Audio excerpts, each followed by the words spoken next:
I'll show you the offers. Everyday fresh vegetables, katarika, sinna vengayam, pachamulaga, kilo 199. 4 coconuts for £1. Ella vagayana fresh meenum discounted price. 20 kg tilda, 24.99. 5 kg basmati, buy one get one free. Kai kuttarasi, buy one get one free. Samutra, Diamond, Niru, Yali, 2 for £5. Mattum Pangu Irachi, only $3.99. Offer starts from 1st of February, so don't miss it. Visit Krishna Cash and Curry, Hayes. வாகன விபத்தா உடன் அழையுங்கள் injury claims advice bureau limited. உங்களோட கிளைமை நம்பிக்கை நாணயமா தொகையாயும் குயிக்காயும் நீங்க பெற்றுக்கொள்ளலாம். தமிழ் மக்களின் அதிக நம்பிக்கை நாணயம் பெற்ற நம்பர் 1 கிளைம் ஸ்பெஷலிஸ்ட். 100% நட்டோடு கிடைச்சது. we are very happy. no win no fee. எல்லாத்துக்கும் ஒரே ஒரு பணி மேக்ஸிமம் கிளைம் எடுக்கக்கூடிய ஒரே ஒரு ஸ்தாபனம் இன்ஜுரி கிளைம் அட்வைஸ் பியூரோ. மற்றதெல்லாம் பேஸ்டடா வாம்பி. Injury claims advice bureau limited. Chutney Express. ஒருமுறை வாருங்கள், சுவை தரம் மலிவு அதனை அப்பொழுதே உணர்வீர்கள். ஷூட்டிங் பிராட்வே டியூப் ஸ்டேஷனுக்கு அருகாமையில் இலங்கை இந்திய சைவ அசைவ உணவுகளை உண்டு மகிழ்ந்திட Chutney Express. 3 vada £1. Chicken biryani only £199. Mutton biryani only £299. 100 idiyappam சொதி சம்பல் கிழங்கு கறியுடன் only £999. இப்படி ஒரு சுவையை இத்தனை மலிவுடன் தர லண்டனில் சட்னி எக்ஸ்பிரஸ். சூரிச் மாநகரில் கமல் கிரெடிட் குறைந்த விகிதத்தில் வங்கி கடன், வருமானம் குறைந்தவர்களுக்கும் கடன் பெற்றுத் தரும் வசதி, வீட்டு காப்புறுதி, ஆயுள் காப்புறுதி, மருத்துவ காப்புறுதி, இலங்கையில் இருந்து வருபவர்களுக்கான மருத்துவ காப்புறுதி, விசா கிடைக்காத பட்சத்தில் கட்டிய பணம் மீள கையளிக்கப்படும். 9 இருந்து 15 பேர் வரையான வாகனங்கள் வாடகைக்கு கொடுக்கப்படும். விமான நிலைய போக்குவரத்திற்கும் நாடுங்கள் Kamal credit. Suppose 261 7057 Zurich. Access Events. திருமணமா, பிறந்த நாள் விழாவா, பூப்புனித நீராட்ட விழாவா, அரங்கேற்றமா மற்றும் அனைத்து நிகழ்வுகளுக்கும் நிறைவுடன் நிகழ்த்தி மகிழ்ந்திட Access Events. கண்களை கவரும் பலதரப்பட்ட டெக்கரேஷன், தரமான சமையல் வல்லுநர்களினால் தரப்படும் கேட்டரிங், உணவு பரிமாற திறமையான பாய்ஸ் அண்ட் கேர்ள்ஸ், நிகழ்வுகளை பதிவு செய்திட போட்டோஸ் அண்ட் வீடியோஸ் மற்றும் அனைத்து தேவைகளையும் ஒரே கூரையின் கீழ் பூர்த்தி செய்து மகிழ்ந்திட 200 பேர்களுக்கான அழகான மண்டபம் எம்மிடம் உண்டு. 3 நிகழ்வுகளுக்கு மேல் எம்மிடம் வாடிக்கையாளர்களாக இருந்தால் 4வது நிகழ்வு முற்றிலும் இலவசமாக செய்து தரப்படும். இன்றே தொடர்பு கொள்ளுங்கள். Access Events, South End Road, East Ham, 0248477135. வாகன விபத்தா, மாற்று வாகனம் தேவையா, நட்டோடு பெற்றுத் தர வேண்டுமா? அனைத்துக்கும் இன்றைய நாடுகள் எக்ஸிடென்ட் கர்டசி. உங்களது விபத்து எவ்வாறு நடந்தது என்பதை காப்புறுதி கூட்டுத்தாபனத்துக்கு அறிவித்து உங்களுக்கு பிடித்த வாகன உற்பத்தியாளர்களிடம் வாகனத்தை திருத்தி உங்களுக்கு ஏற்பட்ட செலவினத்தை மீள பெற்றுத் தருவது எக்ஸிடென்ட் கர்டசி. விபத்து நடந்த இடத்தில் இருந்து வாகனத்தை அப்புறப்படுத்தி அனைத்தையும் இலவசமாக எவ்வித முகவர் கட்டணமும் இல்லாமல் பெற்றுக் கொடுக்கும் ஒரே நிறுவனம் எக்ஸிடென்ட் கர்டசி. எம்மை நேரடியாக தொடர்பு கொள்வோருக்கு 100% நட்டஈடு வழங்கப்படும். தொலைபேசி இலக்கங்கள் 02084274060 அல்லது 08458710196 அல்லது 07903810196. Branches 142 Pinner Road, Harrow, Trocol House, Wakering Road, Parking, number 13, Progress Business Park, Progress Way, Croydon, Beachfield House, Lime Green Business Park, Winterton Way, Macclesfield.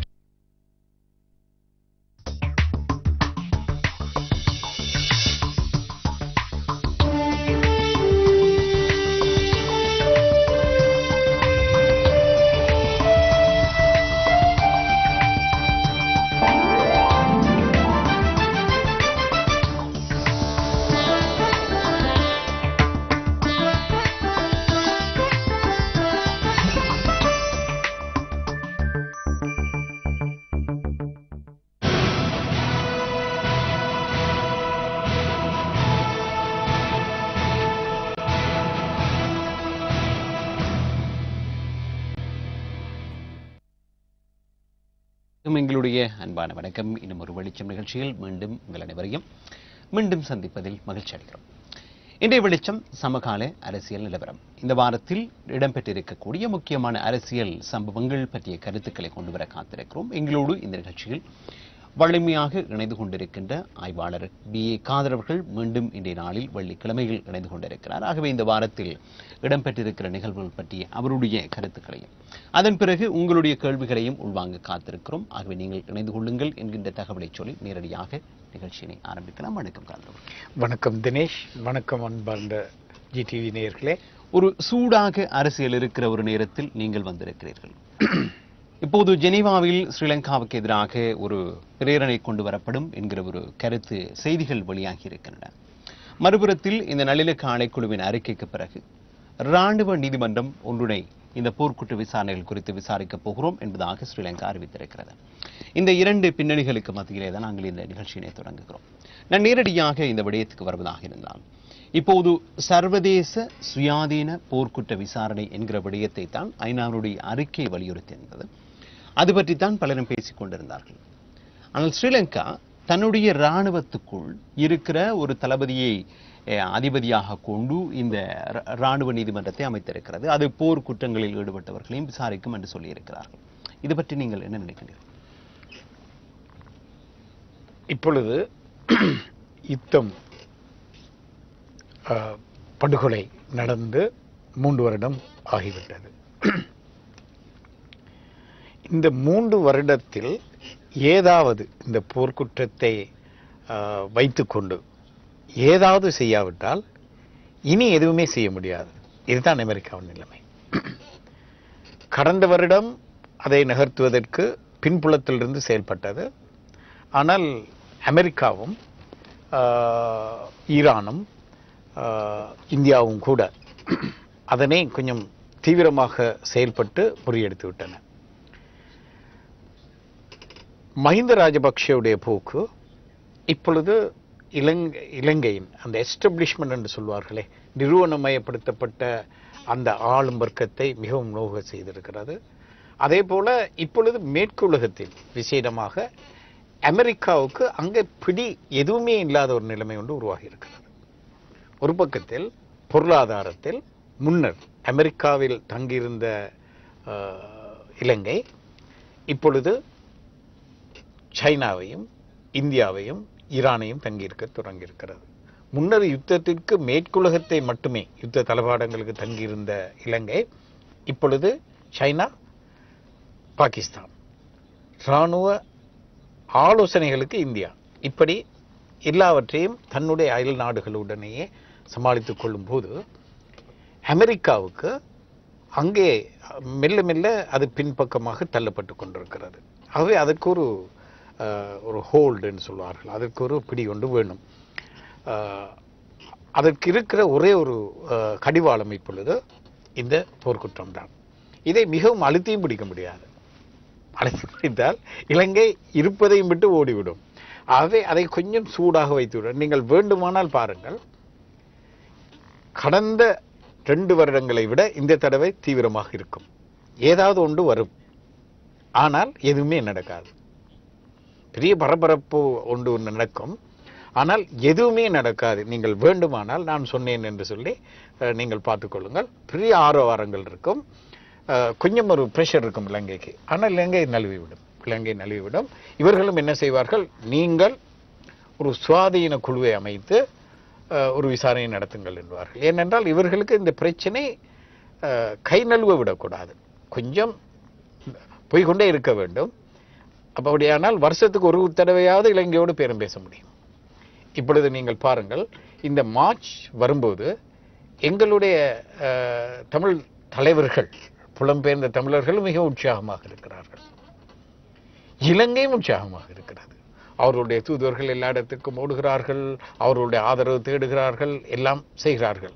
இந்தியாவுக்கு ஓடுகிறார்கள். இந்தியாவும் வருடத்திற்கு ஒரு தடவை எல்லோரையுமே சுறுசுறுப்பாக வைக்கும் ஒரு நிகழ்ச்சியாக இது மாறிவிடுகிறது. ஒவ்வொருவருக்கும் ஒரு அஜெண்டா இருக்கிறது, நோக்கம் இருக்கிறது, நலன் இருக்கிறது. அதை வைத்துக்கொண்டு அவர்கள் விளையாடுகிறார்கள். இதிலே நாங்கள் ஒரு பகடைக்காயை போல எங்களுடைய அஜெண்டாவில் இருந்து கொண்டு, எங்களுடைய வேலை திட்டத்தில் இருந்து கொண்டு அதை நகற்றாமல் அவர்களுடைய வேலை திட்டத்தை நம்பிக்கொண்டு இது அவர்களுடைய அந்த பொறிக்குள்ளே நாங்கள் விழுவது போல நாங்கள் செயல்படக்கூடாது என்பதுதான் என்னுடைய அபிப்பிராயம். இப்போது நீங்கள் கேட்ட 2 விடயங்களில் ஒரு விடயத்தை நீங்கள் தொட்டிருக்கிறீர்கள். இந்த வெளிநாடுகள், இந்த ஜெனீவாவில் என்ன நடக்கும் என்பது. இன்னொரு விடயத்தையும் ராணுவம் சம்பந்தம், ராணுவ நீதிமன்றம் இல்லையா, அது பற்றி என்ன சொல்லுங்கள். இதிலே 2 விடயங்களை நாங்கள் பார்க்க வேண்டும்.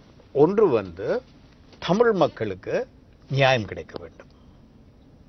நியாயம் கிடைத்தால் மட்டும் போதாது. அதாவது மஹிந்த ராஜபக்ஷே நாளை பிடித்து நாயை தொங்க போடுவது போல கழுத்திலே தூக்கு கயிறு போட்டு தொங்க போட்டால் எங்களுக்கு சுதந்திரம் கிடைத்து விட்டது என்று நாங்கள் சொல்ல முடியாது. அந்த இடத்தில் இன்னொரு அல்கோசு அங்கு வரலாம். ஆள் மாறுவதன் மூலம் அந்த பிரச்சனை தீர்க்கப்பட போவதில்லை.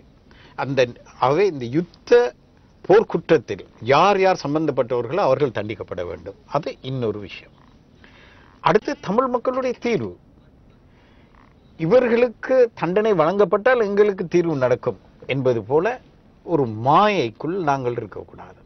அதற்கான வேலை திட்டத்தை எந்த விஷயமும் திசை திருப்பிவிடக்கூடாது. அதிலிருந்து கொண்டுதான் எங்களுடைய பிரச்சனை, எங்களுடைய தீர்வு, அதற்கான வேலை திட்டம், அதிலிருந்து கொண்டு இந்த பிரச்சனைகளை நாங்கள் அணுக வேண்டும். ஆனால் இது இப்பொழுது தலைகீழாக மாறி இருக்கிறது. ஏனென்றால் இதன் பின்னால் போனால் அது வந்துவிடும் என்பது போல ஒரு மாய கனவிலே நாங்கள் இந்த நித்திரையில், அரசியல் நித்திரையில் நாங்கள் நடந்து கொண்டிருக்கிறோம். அடுத்து இந்த இலங்கை இராணுவ நீதிமன்றம் என்பது அது இவர்களுடைய இன்னொரு நாடகம். அவர்கள் கொஞ்சம் பேர் ஆதரிக்க போகிறார்கள். என்னென்றால் இது இலங்கை இப்பொழுது அது விசாரிக்கப் போகிறது, இது ஒரு முன்னேற்றம் இப்பொழுதே சொல்ல தொடங்கினார்கள். சுமந்திரன் கூட கிட்டத்தட்ட பிபிசியில் அந்த ஒரு கருத்தை சொல்லியிருப்பதாக சொல்லியிருக்கிறார்கள். அதாவது உள்ளூரில் பிரச்சனை தீர்க்கப்படாவிட்டால் தான் வெளிநாட்டுக்கு போக வேண்டும், படிப்படியாகத்தான் இது நகர வேண்டும். கம்போடியாவில் பிரச்சனை தீர்வதற்கு 30 ஆண்டுகள் எடுத்தது. ஆகவே நாங்கள் உள்ளூரில் இதற்கு விசாரணை நடத்த வேண்டும் என்பதற்கு முன்னுரிமை கொடுக்கிறோம் என்பது போன்ற கருத்தொன்றை சொல்லியிருக்கிறார். இலங்கை அரசாங்கம் சரியாக காய நகர்த்துகிறது. அதாவது எங்கள் மத்தியிலிருந்தே சில பேரை அதற்கு ஆதரவாக பேச வைக்கும். சர்வதேச அரங்கிலும் தங்களுக்கு சாதகமானவர்களை பேச வைத்துக் கொண்டு இப்பொழுது உண்மையிலே இலங்கை அரசாங்கம் முயற்சி செய்கிறது. கொஞ்சம் பார்ப்போம்.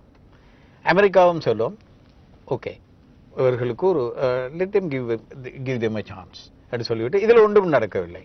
அடுத்த வருஷம் வரும்போது ஒன்றுமே நடக்கவில்லை. ஆகவே என்று சொல்லிக்கொண்டு போய் அங்கே அவர்கள் திரைமறைவில்லை. இந்தியா பாதை போடுவதற்கு தங்களுக்கு கான்ட்ராக்ட் கேட்கும், இவர்கள் போய் வேறு சில ஒப்பந்தங்களை செய்து கொள்வார்கள். இதற்கு அவர்களுடைய அஜெண்டாவுக்கு இது நன்றாக பயன்பட போகிறது. நாங்கள் இந்த சத்தத்தில் எங்களுடைய ஆத்மாவை நாங்கள் பறிகொடுக்கிறோம். எங்களுடைய நோக்கம் எங்களுடைய உரிமைக்காக குரல் கொடுப்பது, போராடுவது, எங்களுடைய தீர்வை நோக்கி எங்களுடைய காயை நகற்றுவது. அதனுடைய ஒரு பக்கமாக, ஒரு விளைவாக எங்களுக்கு இழைக்கப்பட்ட அநீதி இது. இன்னும் அந்த அநீதி தொடர்கிறது என்ற விஷயத்தை சொல்லிக்கொண்டு நாங்கள் போக வேண்டும். இதை விட்டு இதை கூடுதலாக அழுத்தி பிடிப்பதில் இன்னொரு ஆபத்தும் இருக்கிறது. என்னவென்றால் 3 வருடத்துக்கு முதல் தான் இந்த பிரச்சனை நடந்தது. இப்பொழுது ஒரு பிரச்சனையும் இல்லை என்பது போல உலகத்திற்கு இலங்கை நம்ப வைப்பதற்கு அது மறைமுகமாக உதவி செய்வதாகவும் அது அமைந்துவிடும். ஆகவே இந்த சூழலை மிக லாபகமாக நாங்கள் பயன்படுத்த வேண்டும். அதாவது அந்த போர்க்குற்றம் இன்றும் தொடர்கிறது வேறு வடிவத்திலே. அப்படி யாராவது இன்று வரைக்கும் பேசியிருக்கிறார்களா? இல்லை. அந்த 3 வருடத்திற்கு முதல் செய்யப்பட்ட படுகொலைகள் மட்டும்தான் பேசப்படுகின்றன. ஆனால் இன்று மௌனமாக இந்த இன ஒழிப்பை பற்றி அங்கு ஒரு ஓசை எழுப்பப்படவில்லை. அதை எழுப்பப்பட வேண்டும். ஆகவே இது கடந்த கால பிரச்சனையாக அல்லாமல் கடந்த காலத்தில் நடந்தது, இன்றும் நடந்து கொண்டிருக்கிறது, தொடர்ந்து கொண்டிருக்கிறது. சிறைச்சாலைகளிலே என்ன அவலங்கள் நடைபெறுகின்றன தமிழ் இளைஞர்களுக்கு, அங்கே தமிழ் பெண்கள் வீதியிலே இன்று நடக்க முடியாத நிலைமையிலே எப்படி இருக்கிறார்கள் என்பது போன்ற ஒரு அன்றாடம் வாழ்வதற்கே எந்த வழியும் இல்லாத ஒரு அகதிகளைப் போல முழு சமூகத்தையுமே ஒரு முள்வேலி அற்ற ஒரு முகாமுக்குள் வைத்துக்கொண்டு நிற்கின்ற அந்த சித்திரத்தை நாங்கள் உலகத்துக்கு காட்டாமல் 3 வருடத்திற்கு முதல் நடந்த அந்த படுகொலையை மாத்திரம் நாங்கள் பேசுவது அது கடந்த கால பிரச்சனையாக எங்களுடைய பிரச்சனையை ஆக்குவதாக அமைந்துவிடும். அதே கடந்த காலத்தில் நடந்தது ஒரு சம்பவம், அது இன்றும் தொடர்கிறது. அது ஒரு உயர்ந்தபட்ச சம்பவம் தான். அது இன்னொரு வடிவத்தில் தொடர்ந்து கொண்டிருக்கிறது என்பது போல இப்பொழுது நடைபெற்றுக் கொண்டிருக்கின்ற நிகழ்வுகளையும் விசாரிக்க வேண்டும். அதற்கு சர்வதேச கரிசனை வேண்டும் என்ற குரல் எழுப்பப்பட வேண்டும். உண்மையில் இந்த 2 விடயங்கள் சொல்லப்பட வேண்டும் என்று நாங்கள் பேசி வருகிறோம். நீங்கள் கடந்த நிகழ்ச்சி ஒன்றிலும் நீங்கள் சொல்லியிருந்தீர்கள், இந்த இப்போது என்ன நடந்து கொண்டிருக்கிறது என்கிற விடயம் பற்றி நாங்கள் பேச தவறுகிறோம் என்கிற விடயம். இந்த போர்க்குற்றம் என்கிற மிகப்பெரிய அந்த பட்டாசு சத்தத்துக்குள் இன்று மக்கள் படுகிற அவலம் அடங்கி போகிற ஒரு சூழல் பற்றி நீங்கள் சுட்டி காட்டியிருந்தீர்கள். இந்த இடத்தில் ஒரு விடயம் கேட்க வேண்டும். பலரும் சொல்லுகிறார்கள், இப்போது இந்த ஐரோப்பிய நாடுகள், பிரித்தானியா, அமெரிக்கா, இந்த ஐக்கிய நாடுகள் சபை, இந்தியா போன்ற இந்த சர்வதேச சமூகம் அது தன்னுடைய நலனை சார்ந்து இயங்குகிறது என்கிற விடயத்தை சொல்லி அதற்குரிய சான்றுகளை, ஆதாரங்களை முன்னெடுத்து வைக்கிற பொழுது நீங்கள் நெகட்டிவாக பேசுகிறீர்கள் என்று சொல்லுகிறார்கள். நீங்கள் இப்படியே பேசிக் கொண்டிருந்தால் மக்கள் நம்பிக்கை இழந்து போவார்கள் என்று சொல்லுகிறார்கள். இது உண்மையில் இருக்கிற நிலைமையினை, யதார்த்தத்தை புரிந்து கொள்ள மறுக்கிற ஒரு சூழலாகத்தான் நாங்கள் பார்க்க வேண்டிய ஒரு சூழல் இருக்கிறது. இதை பற்றி நீங்கள் என்ன சொல்வீர்கள்? நாங்கள் இவர்கள் இந்த போர்க்குற்றம் என்கிற விடயத்தை வைத்துக் கொண்டு தங்களுடைய சில வேலைகளை, ஆள்மாற்றத்தை செய்கிற வேலையினை நிதானமாக பாருங்கள் என்று சொல்கிற பொழுதுதான் இந்த சிக்கல் வருகிறது. என்ன சொல்வீர்கள் நீங்கள்? இந்த விடயம் தொடர்பாக நாங்கள் ஒரு ஆய்வு, ஒரு அடுத்த நிகழ்ச்சியில் அல்லது அதுக்கு அடுத்த நிகழ்ச்சியிலே நாங்கள் செய்வதை பற்றி கதைத்திருக்கிறோம். ஆனால் இந்த விடயத்தை பொறுத்தளவிலே நாங்கள் ஒரு விஷயத்தை நாங்கள் வெளிப்படையாக சொல்ல வேண்டும். அதாவது இதிலே சில பேர் அப்பாவித்தனமாக ஒரு ஏக்கத்தில் இருந்து கொண்டு அதனை பார்க்கிறார்கள். ஆனால் சில பேர் தங்களை மேதாவிகள் என்று சொல்லிக்கொண்டு தங்களுக்குத்தான் எல்லாம் தெரியும், தாங்கள் சரியாக எதையோ நோக்கி நகர்ந்து கொண்டிருக்கிறோம், மற்றவர்கள் அதை பற்றி பேசினாலே அது ஒரு பாவம் என்பது போல அவர்கள் பார்க்கிறார்கள். இவர்களை நான் என்ன சொல்வேன் என்றால், அரசியல் அரிச்சுவடி தானும் தெரியாமல் தங்களை மேதாவிகள் என்று நினைத்துக் கொள்கின்ற பச்சோந்திகள் இவர்கள். நாளை இவர்கள் தான் முந்திக் கொண்டு சொல்வார்கள், நாங்கள் சொன்னோம் இவர்களை அதிகமாக நம்பாதீர்கள் என்று. ஏனென்றால் இவர்களிடம் நாங்கள் என்ன வேலை திட்டம் வைத்திருக்கிறீர்கள் என்று நாங்கள் கேட்க வேண்டும். முன்னரை போல மக்களை கோஷங்கள் எழுப்பி எங்களை நம்புங்கள், நாங்கள் பெற்று தருவோம் என்பது போல இனிமேல் அரசியல் செய்ய முடியாது, செய்யக்கூடாது. ஏனென்றால் இன்று எங்கள் சமூகம் நல்ல அனுபவங்களை கற்றிருக்கிறது. எந்த சமூகத்தை விட, அதாவது சொல்வார்கள், தோல்வியை அடைந்த சேனை நன்றாக கற்றுக்கொள்கிறது. நாங்கள் இங்கே மேற்குலகத்திலே வசதியாக இருந்து கொண்டு வசதியாக அரசியல் செய்ய நினைக்கிறோம். இது ஒரு கனவான் அரசியலின் ஒரு பகல் கனவு. அதை இன்னொரு விதமாக சொன்னால், கனவான் அரசியலின் பகல் கனவு தான் இவர்கள் கண்டு கொண்டிருக்கின்ற இந்த மேற்குலகம் பெற்று தரும் என்று சொல்லி நினைக்கிறது ஒரு பகல் கனவு. இவர்கள் அந்த கனவான் பாணியை விட்டு தளத்திலே இறங்கி அந்த மக்களோடு நின்று வேலை செய்வதற்கு தயார் இல்லாதவர்கள். அப்படி தயாராக இருப்பவர்கள் வேலை திட்டம் மக்கள் மத்தியிலே இருந்து கொண்டு யாராவது சொன்னால் அதை பற்றி நாங்கள் பேசத்தான் வேண்டும், கொஞ்சம் கரிசனை எடுக்கத்தான் வேண்டும். ஆனால் இது பேசுபவர்கள் அனைவருமே மேற்குலக நாடுகளில் இருந்து கொண்டு வசதியாக இருந்து கொண்டு கனவான அரசியல் பேசுபவர்களாகத்தான் இருக்கிறார்கள். அங்கே தளத்திலே என்ன நடக்கிறது என்பது கூட இவர்களுக்கு தெரியுமோ என்று சொல்லி எங்களுக்கு தெரியாது. அந்த பிரச்சனையை இவர்கள் போய் எப்படி தீர்ப்பார்கள் என்பதை பற்றி இவர்கள் என்ன நினைக்கிறார்கள் என்பதே அவர்களுக்கே புரியாமல் இருக்கிறது. உதாரணமாக ஒரு சின்ன விஷயத்தை நீங்கள் எடுத்துக்கொள்ளுங்கள். இலங்கை இருக்கின்ற புவியியல் நிலைமை இது ஏனைய எந்த உலகத்துக்கும் இல்லாத ஒரு தனித்தன்மை இருக்கிறது. இலங்கையிலே அந்த இன உறவுகள், இனங்கள், இன அடையாளங்கள் இவை உலகத்திலே வேறு எந்த நாட்டிலும் இல்லாத பல அம்சங்களை கொண்டிருக்கிறது. இந்த அம்சங்கள் அங்கிருக்கின்ற சுவிசேஷ பிரச்சனைகள், கடந்த காலம் கையளித்த பல பிரச்சனைகளுக்கு உள்ளார்ந்த பிரச்சனைகள் இருக்கின்றன. உள்வீட்டு பிரச்சனை, அதாவது எங்கள் வீட்டை நாங்கள் முதலாவது ஒழுங்குபடுத்திக் கொள்ள வேண்டிய பிரச்சனையும் இருக்கிறது. ஒழுங்குபடுத்திக் கொண்டுதான் போகணும் என்பதில்லை, வீட்டை நாங்கள் பாதுகாத்துக் கொள்ள வேண்டும். பாதுகாத்துக் கொள்வதற்கு உள்ளேயும் நாங்கள் விட்ட தவறுகள், எங்களுக்குள்ளேயே ஒரு ஐக்கியத்தை நாங்கள் கொண்டு வர வேண்டும். எங்களுக்குள்ளேயே நாங்கள் ஒரு ஐக்கியத்தை கொண்டு வர வேண்டியிருக்கிறது. அது எவ்வளவோ தூரம் நாங்கள் போக வேண்டியிருக்கிறது. அந்த விஷயத்திலே இவை ஒன்றுமில்லாமல் சுலபமாக ஒரு அமெரிக்கா அல்லது ஒரு இந்தியா அல்லது ஒரு பிரிட்டன் இதற்கு கூப்பாடு போட்டு அவர்கள் பெற்று தருவார்கள் என்று சொன்னால் இது உலக தேசிய விடுதலை இயக்கத்தை கொச்சைப்படுத்துகின்ற ஒரு கோஷம். ஏகாதிபத்தியத்துக்கு துணை போய் அவர்களுடைய கையாளாக இருந்து போய் அழிந்து போன சமூகங்கள் இருக்கின்றன. ஒரு சமூகம் கூட இதுவரைக்கும் ஏகாதிபத்தியங்களுக்கு துதிப்பாடி அவர்களுடைய பாதம் தாங்கிகளாக இருந்து கொண்டு விடுதலை பெற்றது கிடையாது. விடுதலை இயக்கங்களை ஏகாதிபத்தியங்கள் பயன்படுத்தி இருக்கின்றன, தங்களுடைய நோக்கங்களுக்காக பயன்படுத்தி விட்டு அவர்களை அழித்திருக்கிறது. தலைமைகள் உட்பட முழுவதுமே அழித்தொழித்த ஆயிரம் உதாரணங்களை என்னால் காட்ட முடியும். ஆனால் இந்த கனவுலக கற்பனை, இந்த கனவான்கள் ஒரு உதாரணத்தை உலகத்திலே மேற்குலகத்தின் உதவியோடு விடுதலை பெற்றுக் கொண்ட நாடை எதையாவது காட்ட முடியுமா? இதே கேள்வியை நாங்கள் கேட்ட பொழுது அன்றைய பொழுதில் வந்த ஒருவர் சொல்லியிருந்தார். அவர் சொல்லபடியங்கள் மேலோட்டமாக நாங்கள் புரிதலை பற்றி அந்த உதாரணங்களை சொல்ல வேண்டும். கொசோவோவுக்கு விடுதலை கிடைத்தது என்று சொன்னார். இந்த அப்காசியா மற்றும் அப்காசியாவுக்கும் ஒசட்டியாவுக்கும் ரஷ்யா ஜோர்ஜியாவிடமிருந்து விடுதலை பெற்று தந்தது. கிழக்கு தீமோருக்கு ஆஸ்திரேலியா அனுசரணையோடு விடுதலை கிடைத்தது. இப்படியான உதாரணங்களை அவர்கள் சுட்டிக்காட்டுகிறார்.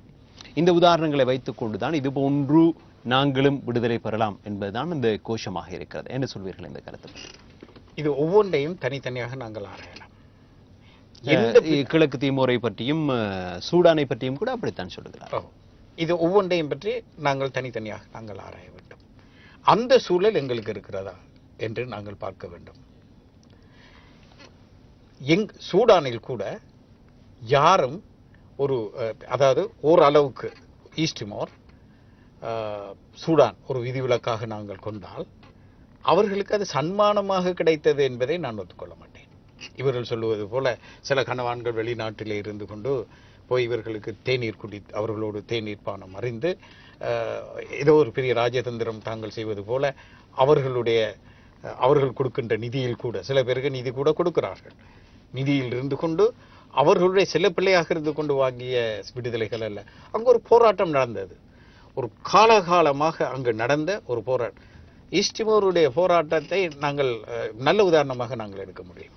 அதே போல தென் சூடானுடைய போராட்டத்தையும் நாங்கள் எடுக்க முடியும். கொசோவோவையும் நாங்கள் எடுக்க முடியும். கொசோவோவிலே அந்த மக்கள் நிலைத்து நின்று போராடிய பிறகுதான் வெளிநாடுகள் அங்கே வந்தன தங்களுடைய நலத்துக்காக. அங்கே அந்த தங்களுடைய நலனுக்காக அதிலே வந்து தலை போட்டதனால் அவர்களுக்கு சில நன்மைகள் கிடைத்தது. ஆனால் மக்களுடைய முயற்சிகள் இல்லாமல் எந்த ஒரு இடத்திலும் அது நடந்தது கிடையாது. ஆகவே நாங்கள் தளத்திலிருந்து போராடும் போது நாங்கள் பலமாக இருந்தால் இந்த வல்லரசுகளை நாங்கள் பயன்படுத்திக் கொள்ள முடியும். அதை நான் ஒத்துக்கொள்கிறேன். சில வேளை நாங்கள் பலவீனமாக இருந்தால் எங்களையும் அவர்கள் பயன்படுத்தி கொண்டு போவார்கள். ஆனால் இவர்கள் சொல்கிற உதாரணம் உலகத்தில் எங்குமே இல்லை. கனவான்களாக காலுக்கு மேல் கால் கட்டி கொண்டு வசதியாக இருந்து கொண்டு அவர்களோடு குழாவிக்கொண்டு அரசியலை எங்களுக்கு விடுதலை பெற்று தாருங்கள் என்று சொல்லி எங்குமே விடுதலை பெற்று இதை நான் ஒரு 72 உதாரணங்கள் நான் வைத்திருக்கிறேன். நான் இதுவரைக்கும் உலகத்தில் புலம்பெயர்ந்த மக்கள் நடத்திய புலம்பெயர்ந்த மக்களுடைய பல வரலாறுகளை நான் பல தொகுத்து கொண்டிருக்கிறேன். அதை தான் நான் மக்களோடு பகிர்ந்து கொள்வதற்கு நான் தயாராக இருக்கிறேன். மிக ஆரோக்கியமாக நாங்கள் அதை பற்றி பேசலாம். இவர்கள் ஈஸ்ட் மோரை பற்றி பேசினால் ஈஸ்ட் மோரிலிருந்தே நாங்கள் இவர்களுக்கு பதில் கொடுக்கலாம். இவர்கள் சூடானை உதாரணமாக எடுத்தால் சூடானில் இருந்து கொண்டே பதில் சொல்லலாம். சூடானிலே யார் வெளிநாட்டில் இருந்து கொண்டு சரியா வெளிநாட்டவர்களை கெஞ்சி அங்கே வர சொல்லி பெற்றுக் கொடுத்தார்கள். அவர்கள் அங்கே போராடினார்கள். வெளிநாடு ஓடி வந்தது. அப்படி உலகம் நடக்கும். அதாவது நாங்கள் உலக கரிசனையை அதிகம் போக வேண்டாம். விடுதலை புலிகள் யாரையாவது தேடி போனார்களா? சோல்ஹைம் உடைய விளக்கத்திலிருந்து நீங்கள் கேட்டால் இலங்கை அரசாங்கம்தான் ஓடி திரிந்தது அவர்களோடு பேசுவதற்கு, யாரையாவது ஒருவரை தேடிப்படுவதற்கு. ஹமீத் தான் முதல் தடவையாக அங்கே இருக்கின்ற நோர்வே ஒருவருடைய வீட்டுக்கு போனார். அங்கே அவர் உடனடியாக சோல்ஹைமுக்கு அறிவித்தவுடன் சோல்ஹைம் ஓகே நான் பார்க்கிறேன் என்று சொல்லிவிட்டு அவர்கள் ஆட்களை தேடி திரிந்தார்கள். எங்கே ஆட்களை தேடி பிடிப்பது என்று சொல்லி. பிறகு அவர்கள் பாரிஸுக்கு போனார்கள். அங்கும் சரி வரவில்லை. கடைசியாகத்தான் ஆண்டன் பாலசிங்கத்தோடு பேசினார்கள். இப்படி நாங்கள் ஒரு போராட்டத்தை நடத்தும் போது எங்களை தேடி வருவார்கள். அந்த நிலைமையை நாங்கள் உருவாக்காமல் நாங்கள் எல்லாவற்றையும் ஒன்றுமே வேண்டாம் நாங்கள் வாங்கி தருவோம். நாங்கள் என்ன பிரபாகரன் மடையன் அவன் ஆயுதம் தூக்கி இருக்கக்கூடாது. நாங்கள் மகா புத்திசாலிகள். நாங்கள் எங்களுடைய ராஜதந்திரத்தால் பெற்று தருவோம். மாசேத்தும் மடையன் அவர் சீன புரட்சிக்கு அவ்வளவு 30 வருஷம் போராடி இருக்க வேண்டியதில்லை.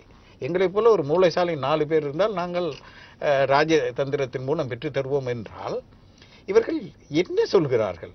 வரலாற்றை கேலி செய்கிறார்கள். விடுதலை போராட்டத்தை கேலி செய்கிறார்கள். எங்கள் தியாகத்தை கேலி செய்கிறார்கள். இப்படித்தான் நான் சொல்றேன். ஒரு விடயம் இதில் கேட்க வேண்டும். இந்த ராஜதந்திரம் என்கிற வார்த்தை பிரயோகம் பற்றி நாங்கள் கடந்த வாரத்தில் கூட லேசாக தொட்டிருந்தோம். இப்போது முதலில் ராஜதந்திரம் என்பது அந்தஸ்து உள்ளவர்கள், அதாவது நிலம், மக்கள், இறைமை என்கிற அதிகாரங்களை கொண்டிருக்கிற நாடுகளுக்கு மத்தியில் கொடுக்கல் வாங்கல்களுக்காக சில விட்டுக் கொடுப்புகள், பேச்சுவார்த்தைகள், பொய்ப்புரட்டுகள், தங்களுடைய வேலைகளை செய்வதற்காக பயன்படுத்தப்படுகிற ஒரு விவகாரம். தமிழர்களின் கட்டுப்பாட்டில் இன்று நிலம் என்பது இல்லை. புலம்பெயர்ந்த தமிழர்கள் ஆங்காங்கே வாழ்ந்து கொண்டிருக்கிறார்கள். இந்த புலம்பெயர்ந்த ஒரு சூழலில் இருக்கின்றவர்கள் ராஜதந்திரம் என்று சொல்கின்ற வார்த்தையை சொல்லுகிற பொழுது ஒரு அடிப்படை இல்லாமல் போய்விடுகிறது. அங்கே ராஜதந்திரம் என்பது இல்லை. அங்கே ஏனென்றால் அங்கே உங்களுடைய ஒரு அந்தஸ்து இல்லாத ஒரு சூழலில் ஒரு அரசோடு போய் நீங்கள் பேச முடியாது. ஆகவே அந்த ஒரு சூழலில் இந்த ராஜதந்திரம் என்கிற வார்த்தை பிரயோகம் பற்றி நீங்கள் என்ன சொல்வீர்கள்? உண்மையிலே ராஜதந்திரம் என்பது தமிழிலே ஒரு நல்ல சொல். அது ராஜ என்பது சமஸ்கிருதம் கலந்ததாக இருந்தாலும் அதிலே அந்த அர்த்தம் இருக்கிறது. ஒரு ராஜ்யம் இருந்தால்தான் தந்திரத்தை பற்றி நாங்கள் பேச முடியும். ராஜ்யத்தை இழந்த பிறகு ராஜ்யம் இல்லாமலே ஒரு விதமான ஒரு தந்திரத்தை நாங்கள் உண்டாக முடியும். எப்படி என்றால் அந்த சமூகம் ஒன்றாக இருந்தால், பலஸ்தீனியர்கள் விரட்டி அடிக்கப்பட்ட பிறகு அவர்கள் ஒரு ராஜதந்திரத்தை வைத்திருந்தார்கள், நிலமற்றவர்களாக. இன்னொரு சமூகமும் அப்படி இருக்கிறது. இன்றைக்கு யுஎன்ஓவிடம் அவர்களுக்கு ஒரு சமூக அந்தஸ்து கொடுத்திருக்கிறது. அது ஒரு மத சம்பந்தப்பட்ட விஷயம். ஆனால் அந்த சமூகம் ஒன்றுபட்டு ஒரு குரலுக்காக, ஒரு நோக்கத்திற்காக இருக்க வேண்டும். ஆனால் இங்கே நாங்கள் தலம் தான் எங்களுடைய ராஜ்யம், தலம் தான் ராஜ்யம்.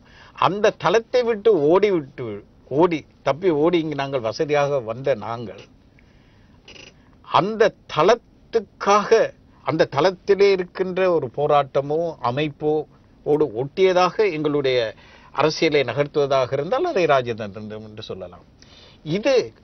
இதனை ராஜதந்திரம் என்று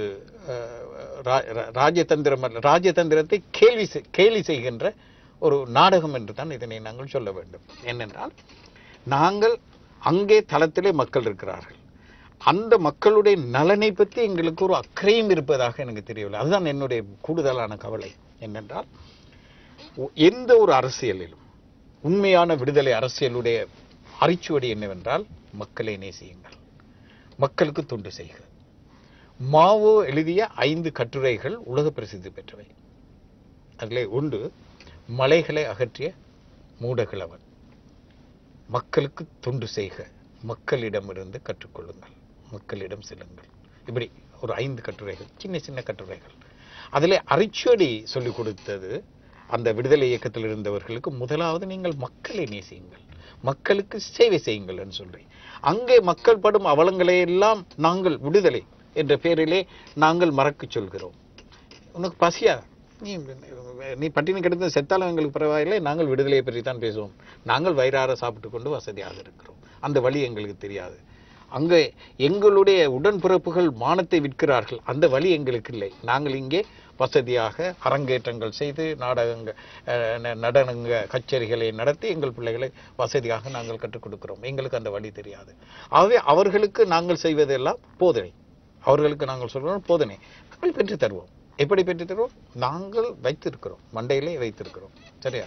எங்களுடைய மண்டை அவ்வளவு பயங்கரமானது, நாங்கள் பேசி பெற்றுத் தருவோம் என்று சொன்னால் இவர்களை என்ன என்று சொல்வது?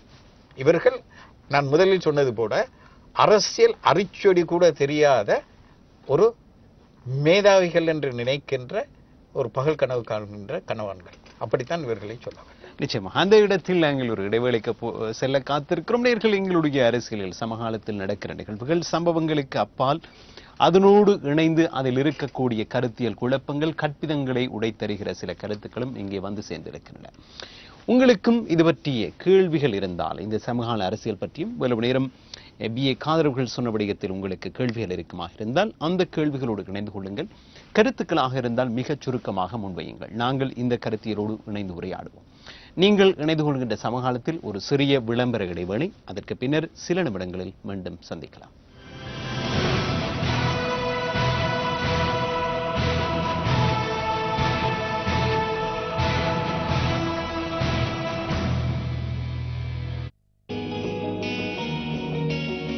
தனிமையில் என்னோட வாழ்க்கை பயணம் பார்த்த நொடியிலேயே அவ உலகத்துக்குள்ள என்னை இழுத்துக்கிட்டா. அந்த பொண்ணு எப்படி இருப்பா? 3 minutes நீ அவ கூட பேசிப்பாரு. Let's be good friends. நீ ஒரு பொண்ணுன்றத மறந்து you just fall in love with her. அவளுக்காக உயிரையே கொடுக்கலாம், உயிரையும் எடுக்கலாம்.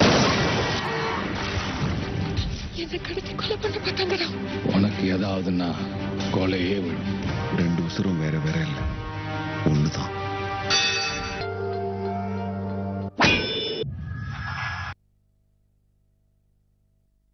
தலைமுடி உதிர்க்கிறது என்ற கவலை உங்கள் மனதை முள்ளாட்டைக்கிறதா? கவலையை விடுங்கள், இதோ உங்களுக்கான நிவாரணி நெச்சரினா. மாத்திரைகள், எண்ணெய்கள் மற்றும் ஷாம்பூக்களாக நெச்சரினா இயற்கையானது, எல்லா வயதினருக்கும் உரியது, பக்க விளைவுகள் அற்றது. நெச்சரினா ஒரு முழுமையான இயற்கை தயாரிப்பு நிவாரணி. அனைத்து நாடுகளிலும் மொத்தமாகவும் சில்லறையாகவும் விற்பனை செய்ய விரும்புவோரும் எம்முடன் தொடர்பு கொள்ளலாம்.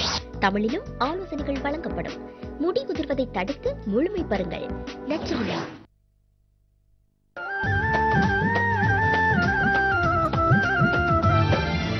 அழகான தீபங்கள், அறிவான தீபங்கள், அன்பான தீபங்கள் நம் பெண்கள். உறவாகும் தீபங்கள், உயிராகும் தீபங்கள், உணர்வான தீபங்கள் நம் பெண்கள். ஒரு திரியில் 2 தீபம் போராடுதே, ஒவ்வொன்றும் ஒளி வீச வழி தேடுதே. ஒன்றை ஒன்று அழிக்குமா, உறவாடியே கெடுக்குமா, இல்லை கை கோர்த்து நடக்குமா? தீபங்கள் தீபங்கள் தீபங்கள்.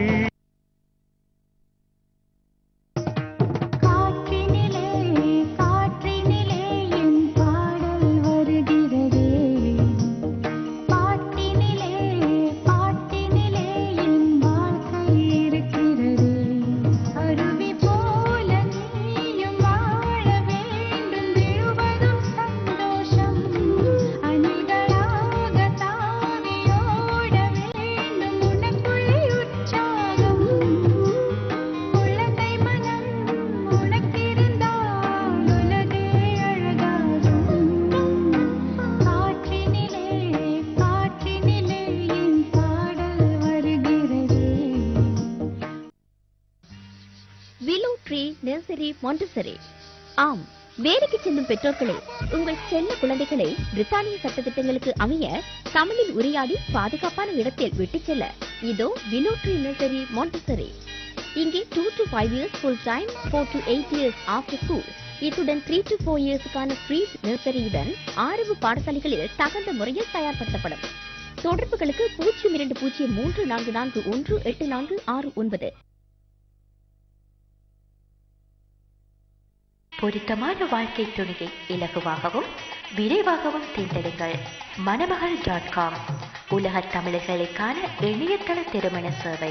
மணி கிளினிக், டெப்ட் மேனேஜ்மெண்ட், நகை, வாட்சஸ், கார் எக்ஸெட்ரா அடைவு நிலையம். குறைந்த வட்டியில் அடைவு செய்வதற்கு நாடுங்கள். up to £10,000 4.49%, 10,000 to 99,999 3.49%, 100,000 and above 2.49%. அதிக வட்டியில் உங்கள் பொருட்கள் அடைவில் இருந்தால் மேல் அடைவு செய்து தரப்படும். மணி கிளினிக், டெப்ட் management, 114A High Street, Edgware, Middlesex, HA8 7HM. தொலைபேசி இலக்கம் 0208905676. லண்டன் மாநகரில் சவுத் ஹாலில் spicy palace restaurant, take away and party hall. இலக்கம் 96A high street, south hall. தரமான சுவைமிகு உணவு வகைகள், 150 இருக்கைகள் கொண்ட விழா மண்டபம், இலவச வாகன தரிப்பிடம். உங்கள் வைபவங்களுக்கு தேவையான அனைத்து விதமான பார்ட்டி சர்வீஸ் ஒழுங்குகளும் செய்து தருகின்ற. தொடர்புகளுக்கு ஸ்பைசி பேலஸ், செல்வம் 02075744087 அல்லது 07507340064. சவுத் பார்க் அருகாமையில் சுவையும் சுவை சார்ந்த இடமும் ஸ்பைசி பேலஸ். ஹேசில் சிராஸ் கேஷ் அண்ட் கேரி. உலகின் அனைத்து பாகங்களிலிருந்தும் உடனுக்குடன் இறக்குமதி செய்யப்பட்ட காய்கறிகள், பல வகைகள், மளிகை பொருட்களுடன் ஒரே கூரையின் கீழ் fresh fruit and vegetables, bakery தயாரிப்பு பொருட்களுடன் ஹலால் இறைச்சி வகைகள், சமையலறை பாத்திரங்களுடன் இன்னும் பலவற்றை மொத்தமாகவும் சில்லறையாகவும் பெற்றிட Siras cash and carry. Amrit house, Springfield road, Hayes. தொலைபேசி இலக்கம் 02085691112.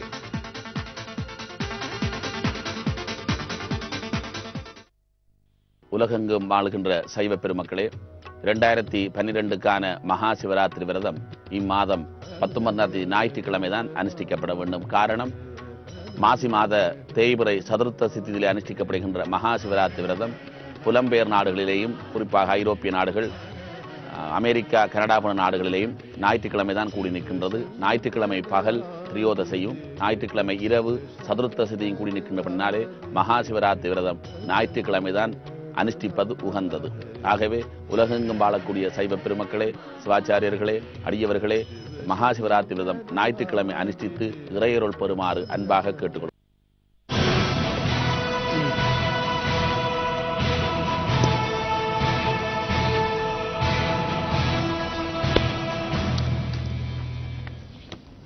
உறவுகள் அனைவரையும் மீண்டும் வரவேற்கிறோம். வெளிச்சம் நிகழ்ச்சியில் இணைந்து கொண்டிருக்கின்றீர்கள். இன்றைய வெளிச்சம் நிகழ்ச்சியில் சமகால அரசியல் நிலவரமாக இந்த சமகாலத்தில் பேசப்படுகிற அரசியல் கருப்பொருட்கள் பற்றியும் நிகழ்வுகள் பற்றியும் அதனை சார்ந்து கருத்தியல் ரீதியாக இருக்கக்கூடிய சில கற்பிதங்கள் பற்றியும் ஆய்வாளர் BA காதர் அவர்களோடு நாங்கள் உரையாடி கொண்டிருக்கிறோம்.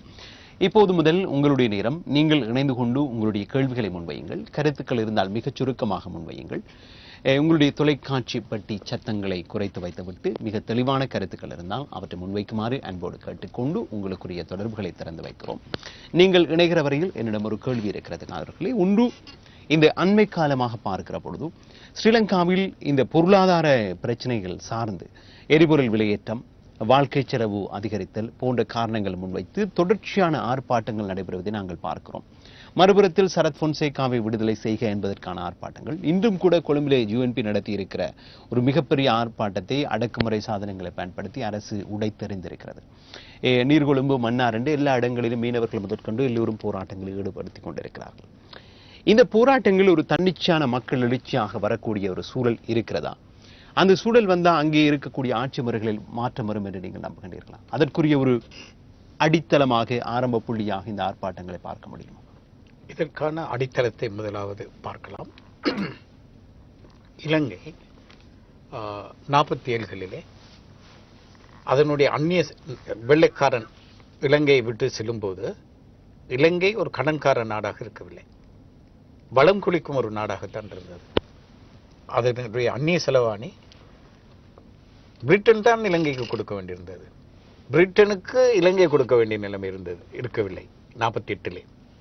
ஆனால் 56லே அது தலைகீழாக மாறிவிட்டது. ஏனென்றால் அங்கே ஒரு பொருளாதார திட்டம் இருக்கவில்லை. 56க்கு பிறகு வந்தவர்கள் இலங்கையின் பொருளாதாரத்தை பற்றி பேசாமல், லீ குவான் யூடைய ஒரு சொற்பிரிவை பற்றி நாங்கள் முன்னர் ஒரு முறை பேசியிருக்கிறோம். இலங்கை அபிவிருத்தி செய்வதை பற்றி பேசாமல் இனவாத அரசியலை பற்றி பேசிக்கொண்டுதான் இலங்கை பின்னோக்கி நகர்ந்தது. இன்றும் அதுதான் நடக்கிறது. யுத்தத்துக்கு பிறகு அந்த பெருமிதம், அந்த யுத்தத்தை வைத்துக்கொண்டே, புலிகளை முறியடித்தோம் என்பதை வைத்துக்கொண்டே இன்னும் 300 வருடங்கள் ஆட்சி செய்யலாம் என்று சொல்லி மஹிந்த ராஜபக்ஷ நினைத்து விட்டார். அங்கே அந்த நாட்டின் பொருளாதாரத்தை கட்டியெழுப்புவதற்கு பதிலாக பாதைகள் அமைப்பது, பெரிய பெரிய கட்டிடங்கள். இன்றைக்கு தென்கிழக்கு ஆசியாவிலே பெரிய கோபுரம் அங்குதான் வரப்போகிறது. அப்படி பெரிய பெரிய கட்டடங்களை கொண்டு வந்து இதெல்லாம் ஷோகேஸ், இதையெல்லாம் ஆடம்பரமாக, அதாவது விரலுக்கு விங்கிய வீக்கம். எங்களுடைய பொருளாதாரம் அதையெல்லாம் எதை வைத்துக் கொண்டு செய்கிறோம்? எங்களுடைய நாட்டிலே வருகின்ற பொருளாதார உபரியை வைத்துக் கொண்டு செய்யவில்லை. வெளிநாட்டிலே கடன் வாங்கி, பிச்சை வாங்கி நாங்கள் செய்கிறோம். ஏற்கனவே கடன், யுத்தத்தில் பட்ட கடனை நாங்கள் இன்னும் கட்டவில்லை. நாங்கள் ஒரு பெரும் கடன்கார நாடாக இருந்து கொண்டு ஒரு நாங்கள் இப்படி ஒரு பெரிய போலியான ஒரு இதனை காட்டி உலகத்திற்கு நாங்கள் முன்னேறி இருக்கிறோம் என்று காட்டும் ஒரு முற்படுகிறோம். நாங்கள் உண்மையிலேயே இதற்கு ஒரு உதாரணத்தை எடுக்க வேண்டுமானால் பக்கத்து நாடு ஒன்றை நாங்கள் எடுக்கலாம்.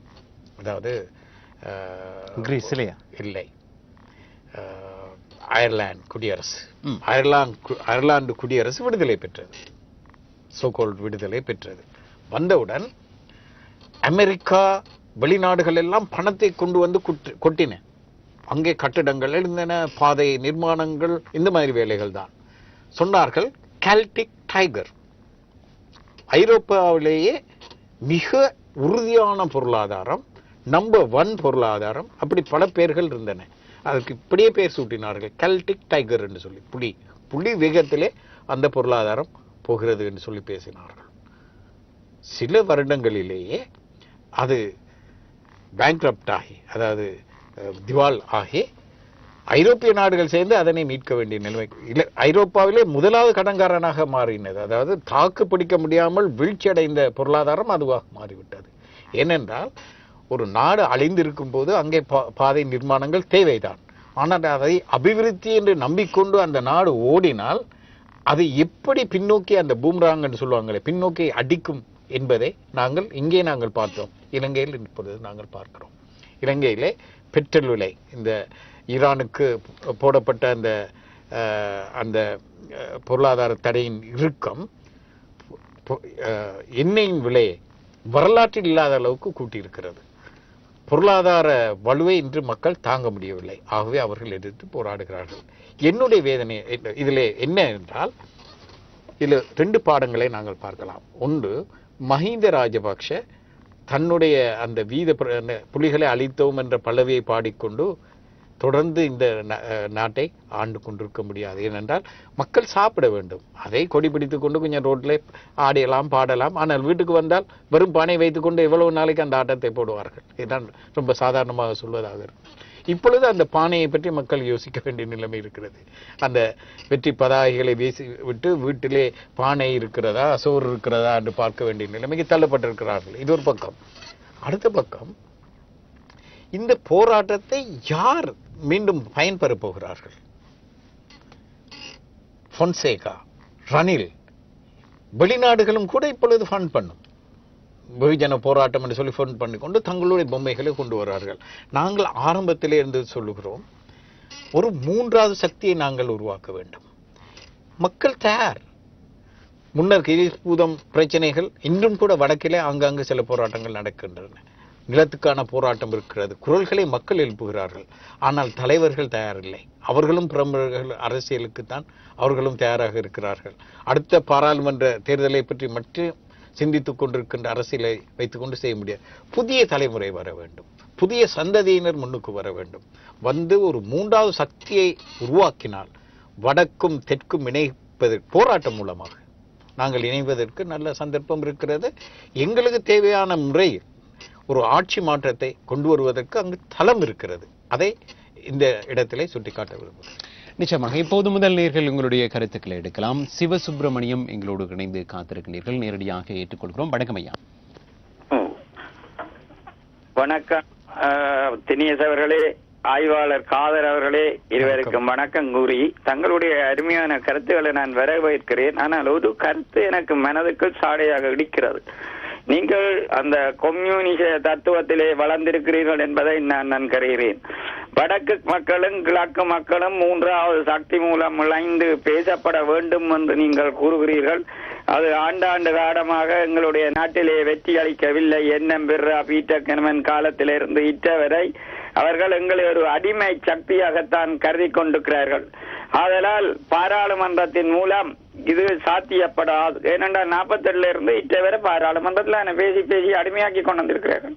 அப்போ எப்படி இனி வர்றதும் ஒரு பாராளுமன்றத்திலே அங்கத்துவம் வைப்பதன் கூடாக சாத்தியமாகும். அதுக்கு குறைந்த உத்தரவாதமாவது திம்பு பேச்சுவார்த்தை மூலம் கொடுக்கப்பட வேண்டுமா இல்லையா என்பதற்கு நீங்கள் விட கூற வேண்டும் என்று கூறிக்கொண்டு, அடுத்ததாக நாங்கள் ஒரு அடிமையும் ஒரு சுதந்திரவாளியும் கைகோத்து சந்தோஷமாக இருக்க முடியாது. அது ஒரு நாடாக இருக்காது. ஆகவே எங்களுடைய உரிமைகள் உயர்த்தப்பட வேண்டும். நாங்கள் பங்காளிகளாக மாற்றப்பட வேண்டும். அல்லாவிட்டால் நாங்களும் தனித்து போராடி பிரிந்து செல்ல வேண்டும்.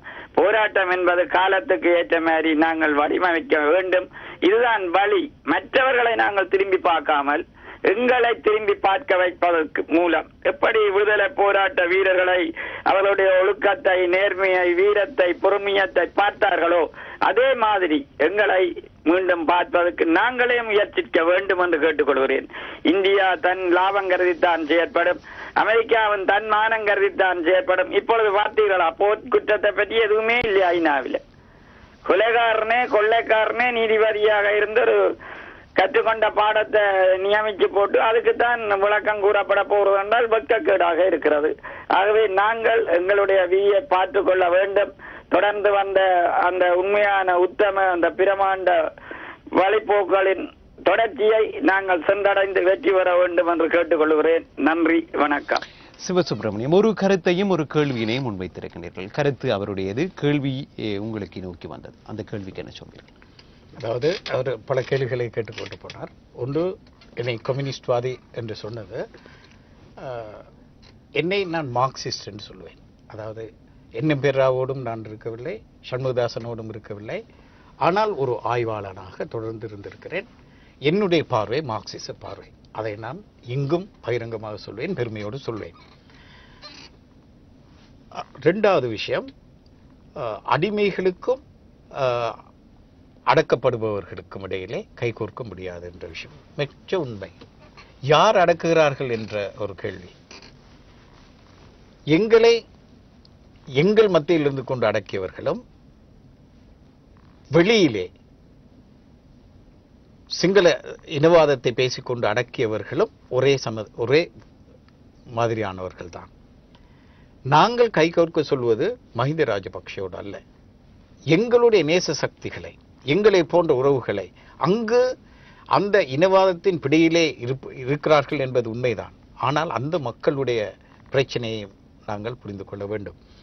நான் சொல்லுவது, இன்னொரு தேர்தலை நோக்கி இதே பாராளுமன்ற முறைக்குள் இருந்து கொண்டு தீர்வு பெற முடியாது என்பதை பல தடவைகள் நாங்கள் சொல்லியிருக்கிறோம். அதாவது இந்த பாராளுமன்ற முறை தான் எங்களுடைய பிரச்சனைக்கு இன்னொரு பிரதான காரணமாக அமைந்து விட்டது. இதை நாங்கள் வரலாற்று ரீதியாக ஆராய்ந்திருக்கிறோம். எப்படி மார்னிங்ஸ் தன்னுடைய சீர்திருத்தத்தின் மூலம் இந்த இனப்பிளவுகளை கொண்டு வந்து இந்த பாராளுமன்ற முறை மூலம் பாராளுமன்றம் யாருக்கு சேவை செய்தது? கடைசியாக சிங்கள பெருந்தேசியவாதம் முழு அதிகாரத்தையும் கையில் வைத்துக் கொண்டு தமிழ் மக்களுக்கும் ஏனைய தமிழ் பேசும் மக்கள் யாருக்கும் உரிமை இல்லாத ஒரு நிலைமையை ஆக்கிவிட்டது. அதே போல அங்கிருக்கின்ற விவசாயிகளுக்கும் தொழிலாளர்களுக்கும் கூட உரிமை இல்லாமல் செய்துவிட்டது. இந்த ஆட்சி முறை மாற்றப்பட வேண்டும். இந்த ஆட்சி முறையை மாற்றுவது எப்படி? இந்த அரசு, இந்த பாராளுமன்ற முறை இருக்கும், ஆனால் இந்த முறை இருக்காது. எங்களுடைய காலத்திலேயே 2 தடவைகள் தேர்தல் முறை மாறி இருக்கிறது. முதலில் ஜிஆர் வருவதற்கு முன்னர் இருந்த தேர்தல் முறை ஒன்று, இப்பொழுது இருக்கின்ற தேர்தல் முறை ஒன்று. இந்த தேர்தல் முறையும் பாராளுமன்ற நிர்வாக முறையும் நிர்வாக பிராந்திய முறையும் கூட மாற்றக்கூடியதாக எங்களுடைய வேலை திட்டம் இருக்க வேண்டும் என்பதை நாங்கள் கதைத்திருக்கிறோம். இதை பற்றி நான் நினைக்கிறேன் அடுத்தடுத்த இதுகளே நாங்கள் விரிவாக கதைக்க வேண்டும். இதற்கு ஒரு வசனத்தில் பதில் சொல்வதாக இருந்தால், இந்த பாராளுமன்றத்தின் மூலம் எங்கள் பிரச்சனையை தீர்க்க முடியுமா? முடியாது. இந்த பாராளுமன்றத்தை தூக்கி எறிந்துவிட்டு மகாராஜா காலத்திற்கு நாங்கள் போகிறோமா? இல்லை. நாங்கள் ஒரு ஜனநாயக ஒரு வழிமுறையை நாங்கள் கண்டுபிடிக்க வேண்டும். அது மக்கள் ஜனநாயகமாக, புதிய ஜனநாயகமாக இருக்க வேண்டும். இப்பொழுது சொல்லப்படுகின்ற ஜனநாயகமாக இருக்க முடியாது. நிச்சயமாக அந்த பதிலோடு காத்திருக்கும் அடுத்த நேயர் இல்ஃபர்ட் பகுதியிலிருந்து குமார் இணைந்து கொண்டிருக்கிறீர்கள். காத்திருந்தவர் சென்றிருக்கிறார் என்று நம்புகிறேன். ஆகவே அடுத்த நேயருக்கு போக வேண்டும். தொடர்பிலே இப்போது இணைந்திருக்கின்ற நீங்கள் நேரடியாக உரையாடலாம். வணக்கம். ஆனந்தன் என்று நம்புகிறேன். வணக்கம் ஆனந்தன். வணக்கம் தினேஷ் காதரையா. வணக்கம். நான் சுருக்கமாக சொல்லி முடிக்கிறேன். என்னன்னு சொன்னால், அந்த எங்களுடைய போராட்டத்தை உலக இந்தியா, ரஷ்யா, சீனா, அமெரிக்க நாடுகள் உட்பட, ஐரோப்பிய நாடுகள் உட்பட அது உள்நாட்டு போர், அதுல என்ன போர்ல நாங்கள் தலையிட முடியாது என்று சொல்லி இலங்கை அரசாங்கத்துக்கு மறைமுகமாக தங்களுடைய ராணுவ நடவடிக்கைகளை மேற்கொண்டு விடுதலை புலிகளுடைய ஈழத்தமிழர்களுடைய போராட்டத்தை இன்றைக்கு முள்ளிவாய்க்கால் வரை கொண்டு முடித்து விட்டது. அதற்கு பிற்பாடு அந்த உலக மனித உரிமைகள் சங்கங்கள் இலங்கையிலே 40,000 மக்கள் கொல்லப்பட்டிருக்கின்றார்கள் என்ற ஒரு வரையறை கொடுத்துக் கொண்டிருக்கின்றார்கள். ஆனால் அந்த 40,000 மக்கள் கொல்லப்பட்டதற்கு அந்த அரசாங்கத்தை நாங்கள் தன்னிச்சையாக, அதாவது புலம்பெயர் ஈழத்தமிழர்கள் பாதிக்கப்பட்ட மக்களாகிய நாங்கள் முன்னெடுப்பதற்கு முதல் அந்த நாடுகளை அங்க இலங்கையில் 40,000 பொதுமக்கள் கொல்லப்பட்டிருக்கிறார் என்று சொல்லி இலங்கை அரசாங்கத்தின் மீது ஒரு நடவடிக்கை, போர்க்குற்றத்தை எடுக்க முன்வரவில்லை.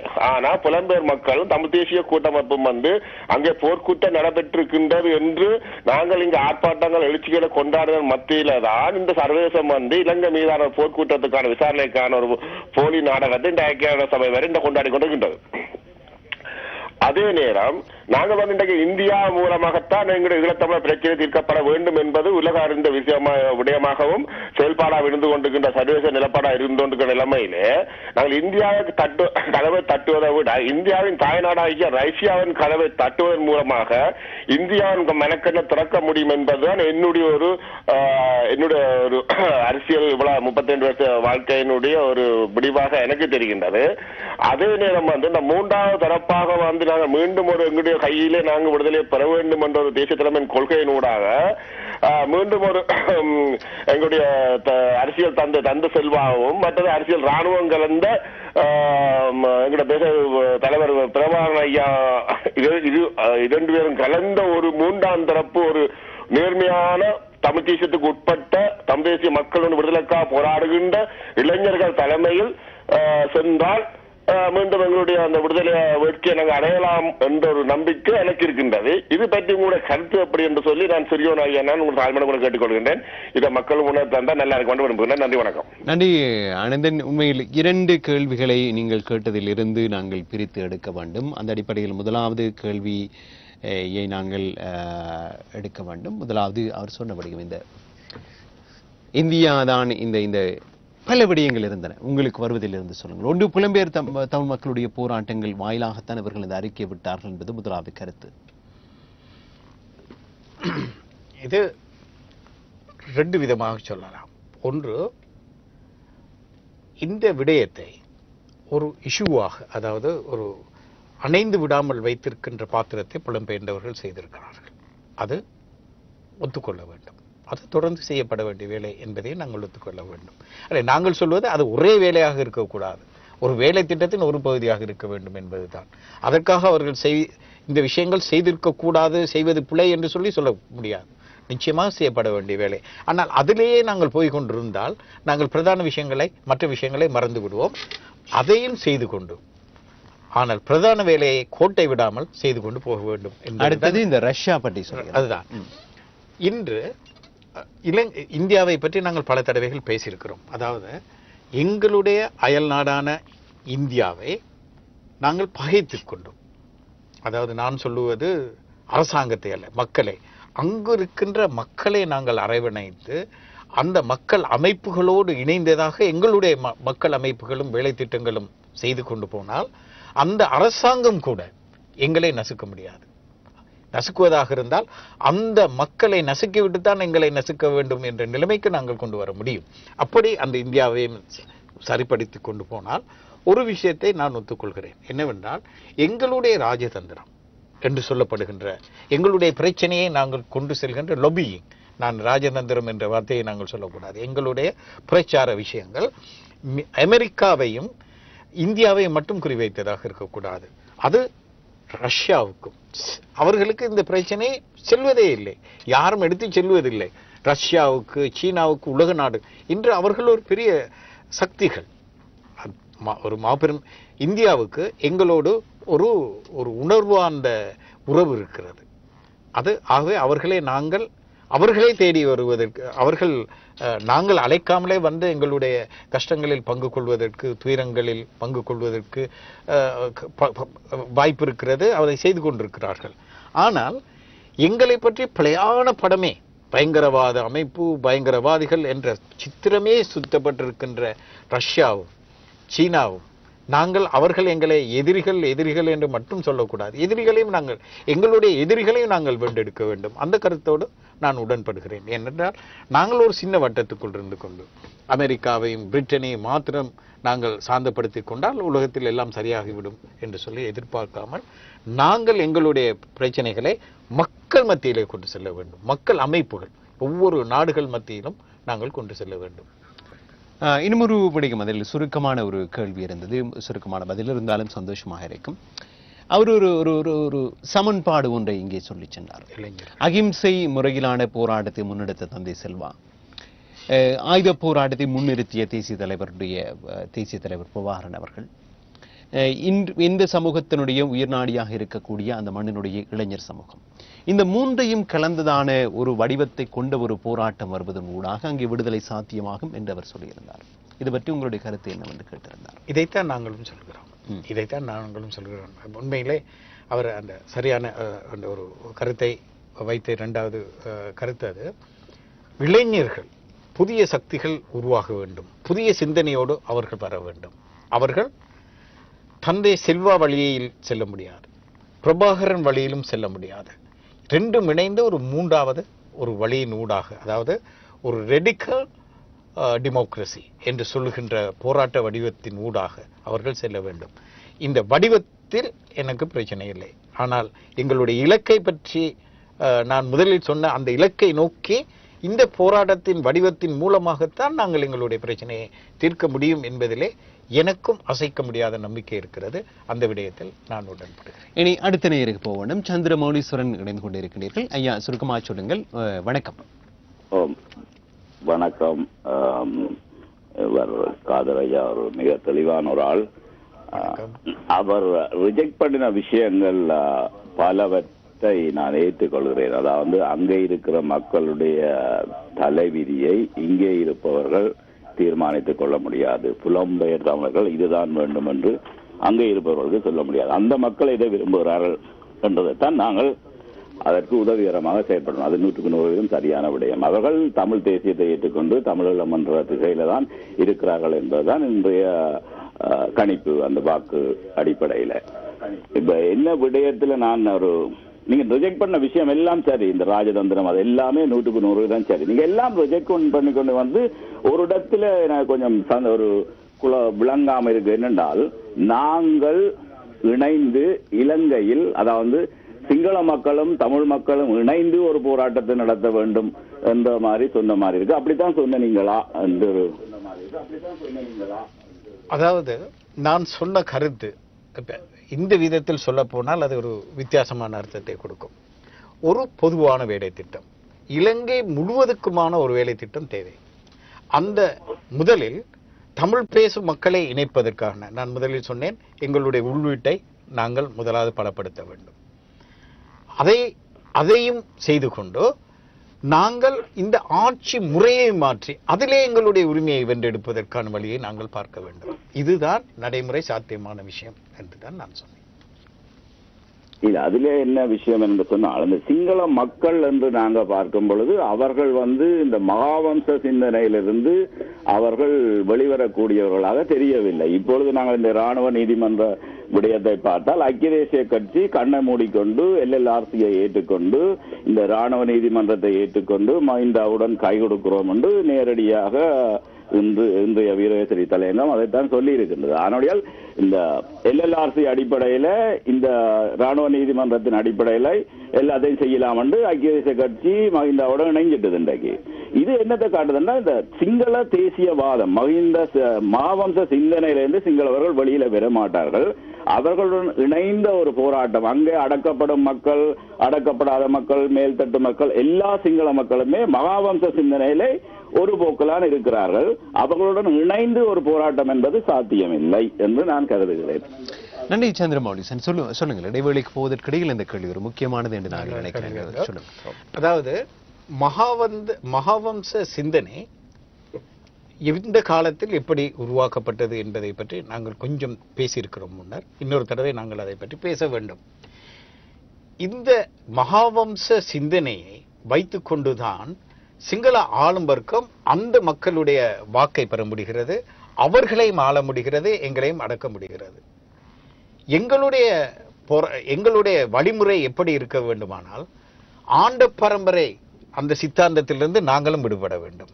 நாங்களும் மக்கள் போராட்டம் என்ற வழிக்கு வந்து எங்களுடைய உரிமைகளை, எங்களுடைய கோரிக்கைகளை தாரை வார்க்காத விதத்தில், எங்களுடைய சுயநிர்ணய உரிமையை எந்த நிலையிலும் விட்டுக் கொடுக்காத விதத்திலே நாங்கள் ஒரு வேலை திட்டத்தின் மூலம் இணைய முடியும். அதாவது எதிரிகளோடு நாங்கள் இணைய முடியுமானால் ஏன் சிங்கள மக்களோடு இணைய முடியாது? எங்களுடைய எதிரி யார் என்பதை, அதாவது ஒரு விடுதலை போராட்டத்தின் முதலாவது கேந்திர கேள்வி, எங்களுடைய எதிரி யார், நண்பர் யார்? இதுதான். நான் முதலில் சொன்னேன், மாவோ 5 கட்டுரைகள் மிக பிரதானமானவை. விடுதலை போராட்டத்திலே 5 கட்டுரைகள் பிரதானமானவை. அதிலே மக்கள் மத்தியிலான முரண்பாடுகளை சரியாக கையாள்வது எப்படி, அந்த நூலை நீங்கள் ஒரு முறை வாசிக்க வேண்டும் என்று நான் கேட்டுக்கொள்கிறேன். அதிலே அவர் சொல்கிறார், அதாவது மக்கள் எனப்படுவோர் யார்,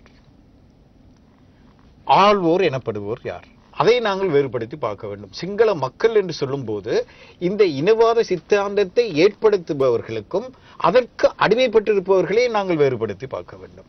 எப்படி தமிழ் மக்கள் மத்தியிலே ஆண்ட பரம்பரை என்று சொல்லிக்கொண்டு எங்களை ஆட்சி செய்கின்றவர்களை நாங்கள் எங்கள் மத்தியிலிருந்து வேறுபடுத்தி பார்க்க வேண்டுமோ அப்படி அவர்களை நாங்கள் வேறுபடுத்தி பார்க்க வேண்டும். அவர்களுடைய பிரச்சனை இருக்கிறது தான், அவர்களோடு பிரச்சனை இருக்கிறது. அவர்கள் இந்த இனவாதத்திலே சிக்கி இருக்கிற வரைக்கும் அவர்களோடு உறவு வைத்துக் கொள்வது ரொம்ப சிக்கலான விஷயம். அதே போல எங்கள் மத்தியில் கூட அந்த பிரச்சனை இருக்கிறது. ஏனென்றால் இன்று எங்களுடைய இந்த ஆண்ட பரம்பரை இந்த மனோபாவம் முஸ்லிம் மக்களை எங்களிடமிருந்து அந்நியப்படுத்தி இருக்கிறது, மலையக மக்களை நாங்கள் அந்நியப்படுத்தி இருக்கிறது. ஆகவே நாங்களும் எங்களுடைய அந்த சித்தாந்தத்துக்கு எதிராக போராடி கொண்டுதான் வெளியே வர வேண்டும். அதே போல நாங்கள் இணைந்து அங்கிருக்கின்ற சாதாரண மக்களோடு இணைந்து சிங்கள மக்களோடு ஒரு வேலை திட்டத்தின் மூலம் இணைவு. நான் சொல்லவில்லை உட்கார்ந்து அவர்களுடன் திருமண உறவு வைத்துக் கொள்ள வேண்டும், அவர்களுடன் தேநீர் பாட்டி அருந்துவது, இதை நான் சொல்லவில்லை. அரசியல் ரீதியான உறவு. இதிலே தான் மக்கள் மத்தியிலான முரண்பாடுகளை சரியாக கையாள்வது எப்படி. நாங்கள் எப்பொழுதும் எதிரிகளை தனிமைப்படுத்த வேண்டும், நாங்கள் நண்பர்களையும் எதிரியாக்கிக் கொள்ளக்கூடாது. ஆகவே சிங்கள மக்களை நாங்கள் எதிரியாக பார்ப்போம் என்றாலும் கூட அவர்களிலே ஒரு அணியை நாங்கள் அந்த எங்கள் பக்கம் வென்றெடுக்க முடிந்தால் உண்மையான எதிரியை நாங்கள் தனிமைப்படுத்துவதாக அமையும். இப்படித்தான் எங்களுடைய அணுகுமுறை இருக்க வேண்டும். ஆகவே நாங்கள் சிங்களவர் தமிழர் என்று பார்ப்பதை விட்டுவிட்டு தமிழ் மக்கள் யார், சிங்கள மக்கள் யார் என்று பார்க்க வேண்டும். எங்களுடைய உண்மையான எதிரிகள் யார், நண்பர்கள் யார் என்று பார்த்து கொண்டு எந்தெந்த மட்டத்தில் அந்த நட்பு இருக்க வேண்டும். ஒரு அரசியலிலே எல்லாம் ஒரு சமகோட்டில் வருவதில்லை. சிலருடன் சில விடயங்களில் கூட்டு சேர முடியும், சில விடயங்களில் சேர முடியாது. ஆனால் அதற்காக நாங்கள் அவர்களை எதிரியாக பார்க்க முடியாது. எதிரிகளுடைய எண்ணிக்கை, எங்களுடைய எதிரிகள் எவ்வளவு சுருக்க முடியுமோ அவர்களை சுரித்துக் கொண்டு எதிரிகள் மத்தியிலான முரண்பாடுகளை நாங்கள் கையாள தெரிந்தால்தான் எங்களுடைய விடுதலை போராட்டத்தை, எங்களுடைய சுபீட்சத்தை நாங்கள் முன்னெடுக்க செல்ல முடியும். அல்லது நாங்கள் இந்த கண்ணாடிக்குள் இருந்து கொண்டு நாங்கள் ஒரு நாளும் எங்களுடைய விடுதலை பெற முடியாது. அந்த கருத்தோடு நிகழ்ச்சியில் இன்னும் ஒரு இடைவேளைக்கு செல்ல வேண்டும். நேயர்கள் காத்திருங்கள், சில நிமிடங்களில் மீண்டும் சந்திக்கலாம்.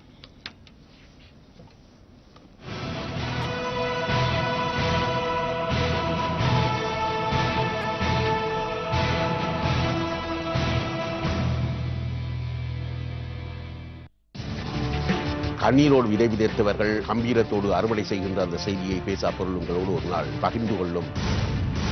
தேசிய எல்லைகள் தாண்டி இதுவரை பேசாத சில பொருள் தம்மை தேடி ஞாயிறு இரவு 8:30 உங்களோடு என் உறவாடல். தனிமையில் என்னோட வாழ்க்கை பயணம் பார்த்த நொடியிலேயே அவ உலகத்துக்குள்ள என்னை இழுத்துக்கிட்டா. அந்த பொண்ணு எப்படி இருப்பா? 3 minutes நீ அவ கூட பேசிப்பாரு. Let's be good friends. நீயும் ஒரு பொண்ணுன்றத மறந்து you'll just fall in love with her. அவளுக்காக உயிரையே கொடுக்கலாம், உயிரையும் எடுக்கலாம். என்ன கடத்தி கொலை பண்ண பார்த்தாங்கடா. உனக்கு ஏதாவதுன்னா கொலையே விழும். 2 உசுரும் வேற வேற இல்லை, ஒண்ணுதான்.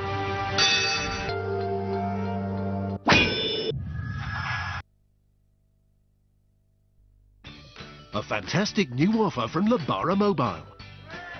Top up £20 and get an extra £10 call credit absolutely free. And if you want even more, just register for Auto Top Up online and get £12 free when you top up £20. So go to your nearest Labara dealer or visit labara.co.uk and top up now.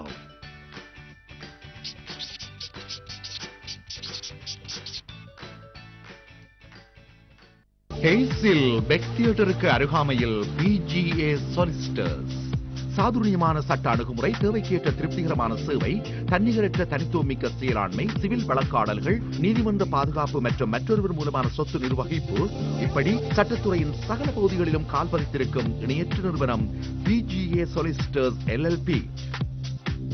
உங்கள் உயில் சாசனத்தை வரைய உத்தேசித்துள்ளீர்களா? அப்படியாயின் எங்களின் 15 நிமிட இலவச ஆலோசனை சேவையை நீங்கள் பெற்றுக் கொள்ளலாம். உள்ளத்துக்குருதி உண்மை, சொல்லுக்குருதி நேர்மை, வாழ்வுக்குறுதி காப்புறுதி. நம்ப முடியாத அளவு இதுவரை எந்த காப்புறுதி நிறுவனங்களினாலும் வழங்கப்பட்டிராத பல நவீன திட்டங்களை உள்ளடக்கிய காப்புறுதிகளை அவரவரின் தேவைக்கேற்றாற்ப ஒரே கூரையுங்கள் பெற்றுக்கொள்ள உகந்த இடம். ஆயுள், மருத்துவ, வாகன, வீடமைப்பு, வங்கிக் கடன்கள், அரசு வரி மற்றும் இதர தேவைகளையும் பூர்த்தி செய்யக்கூடிய காப்புறுதிகளை நம்பிக்கையுடன் பெற்றுக்கொள்ளுங்கள். உங்கள் நினைவில் இருக்கட்டும் வரையறுக்கப்பட்ட நிறுவனமான life consulting.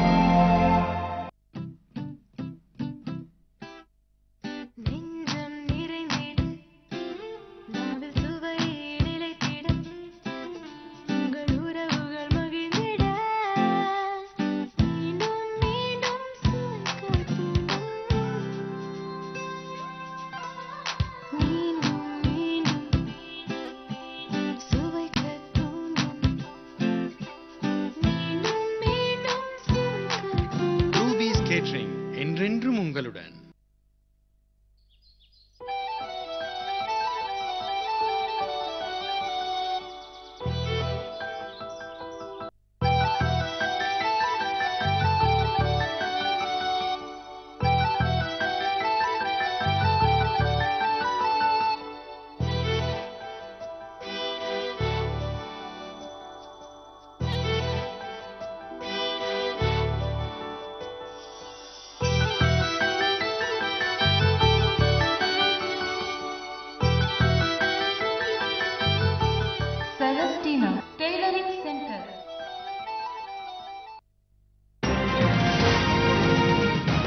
யூகேயில் credit card, loans அல்லது மோர்கேஜஸ் பெறப்பட்ட போது பெருந்தொகையான பிபிஐ என்னும் காப்புறுதி பிழையாக விற்பனை செய்யப்பட்டிருப்பது தெரிய வந்துள்ளது. முறைகேடாக விற்பனை செய்யப்பட்ட கோடிக்கணக்கான பிபிஐனை திருப்பிக் கொடுக்குமாறு வங்கிகளுக்கும் நிதி நிறுவனங்களுக்கும் நீதிமன்றம் உத்தரவிட்டுள்ளது. வங்கிகள் உங்களது பணத்தினை திருப்பிச் செலுத்த வேண்டியிருப்பது உங்களுக்கு தெரியாமல் இருக்கலாம். பெருந்தொகையான உங்களது பணத்தினை மீளப் பெறுவதற்கான சகல ஆலோசனைகளுக்கும் உடனடியாக உங்களோடு தொடர்பு கொள்ளுங்கள். Claims Matters 08000 842 862. Laundry Dryer South லிட்டிலுக்கு அருகாமையில் உங்கள் தேவைக்கேற்ற அளவுகளில் பல வாஷிங் மெஷின்கள், கர்டன்ஸ், குயில்ஸ் மற்றும் பெரிய ஆடைகளின் அத்தனை அழுக்குகளையும் அகற்ற முடியாத கரைகளையும் உடனடியாக போக்க நீங்கள் செலுத்த வேண்டிய பணமும் மிக குறைவு. ஒருமுறை வாருங்கள், பின்னர் ஒவ்வொரு வாரமும் வருவீர்கள். Opening hours Monday to Sunday 8:30 a.m. to 9:30 p.m. Laundry Dryer 33 Hamilton Road, South Hall. தொடர்புகளுக்கு 0741 755 9087.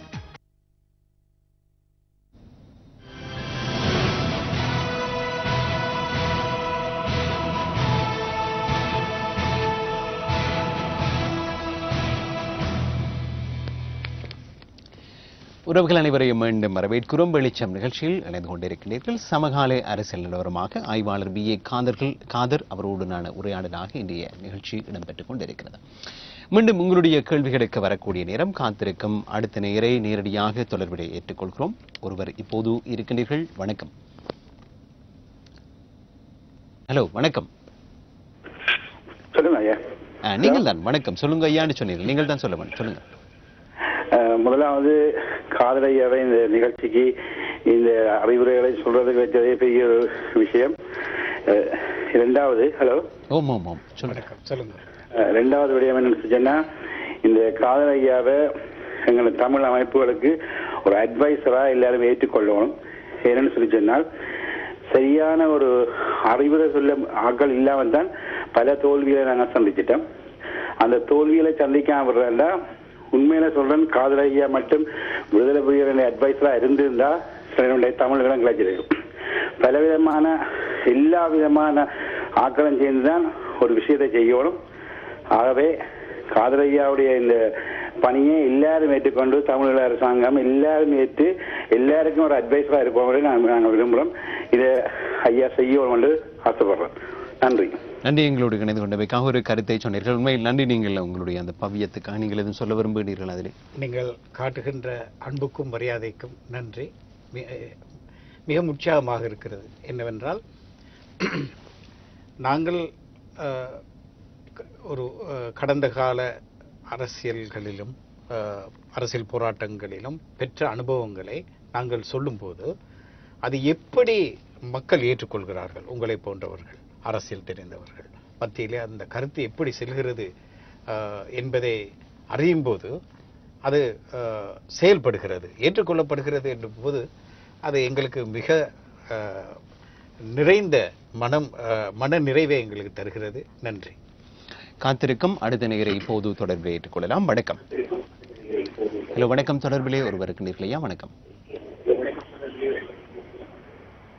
ஹலோ ஹலோ, வணக்கம். தினேஷா? ஓம் ஓம் ஓம் ஓம் வணக்கம். உங்களுடைய டிவி சத்தத்தை நன்றாக குறைத்து வைத்தோம்.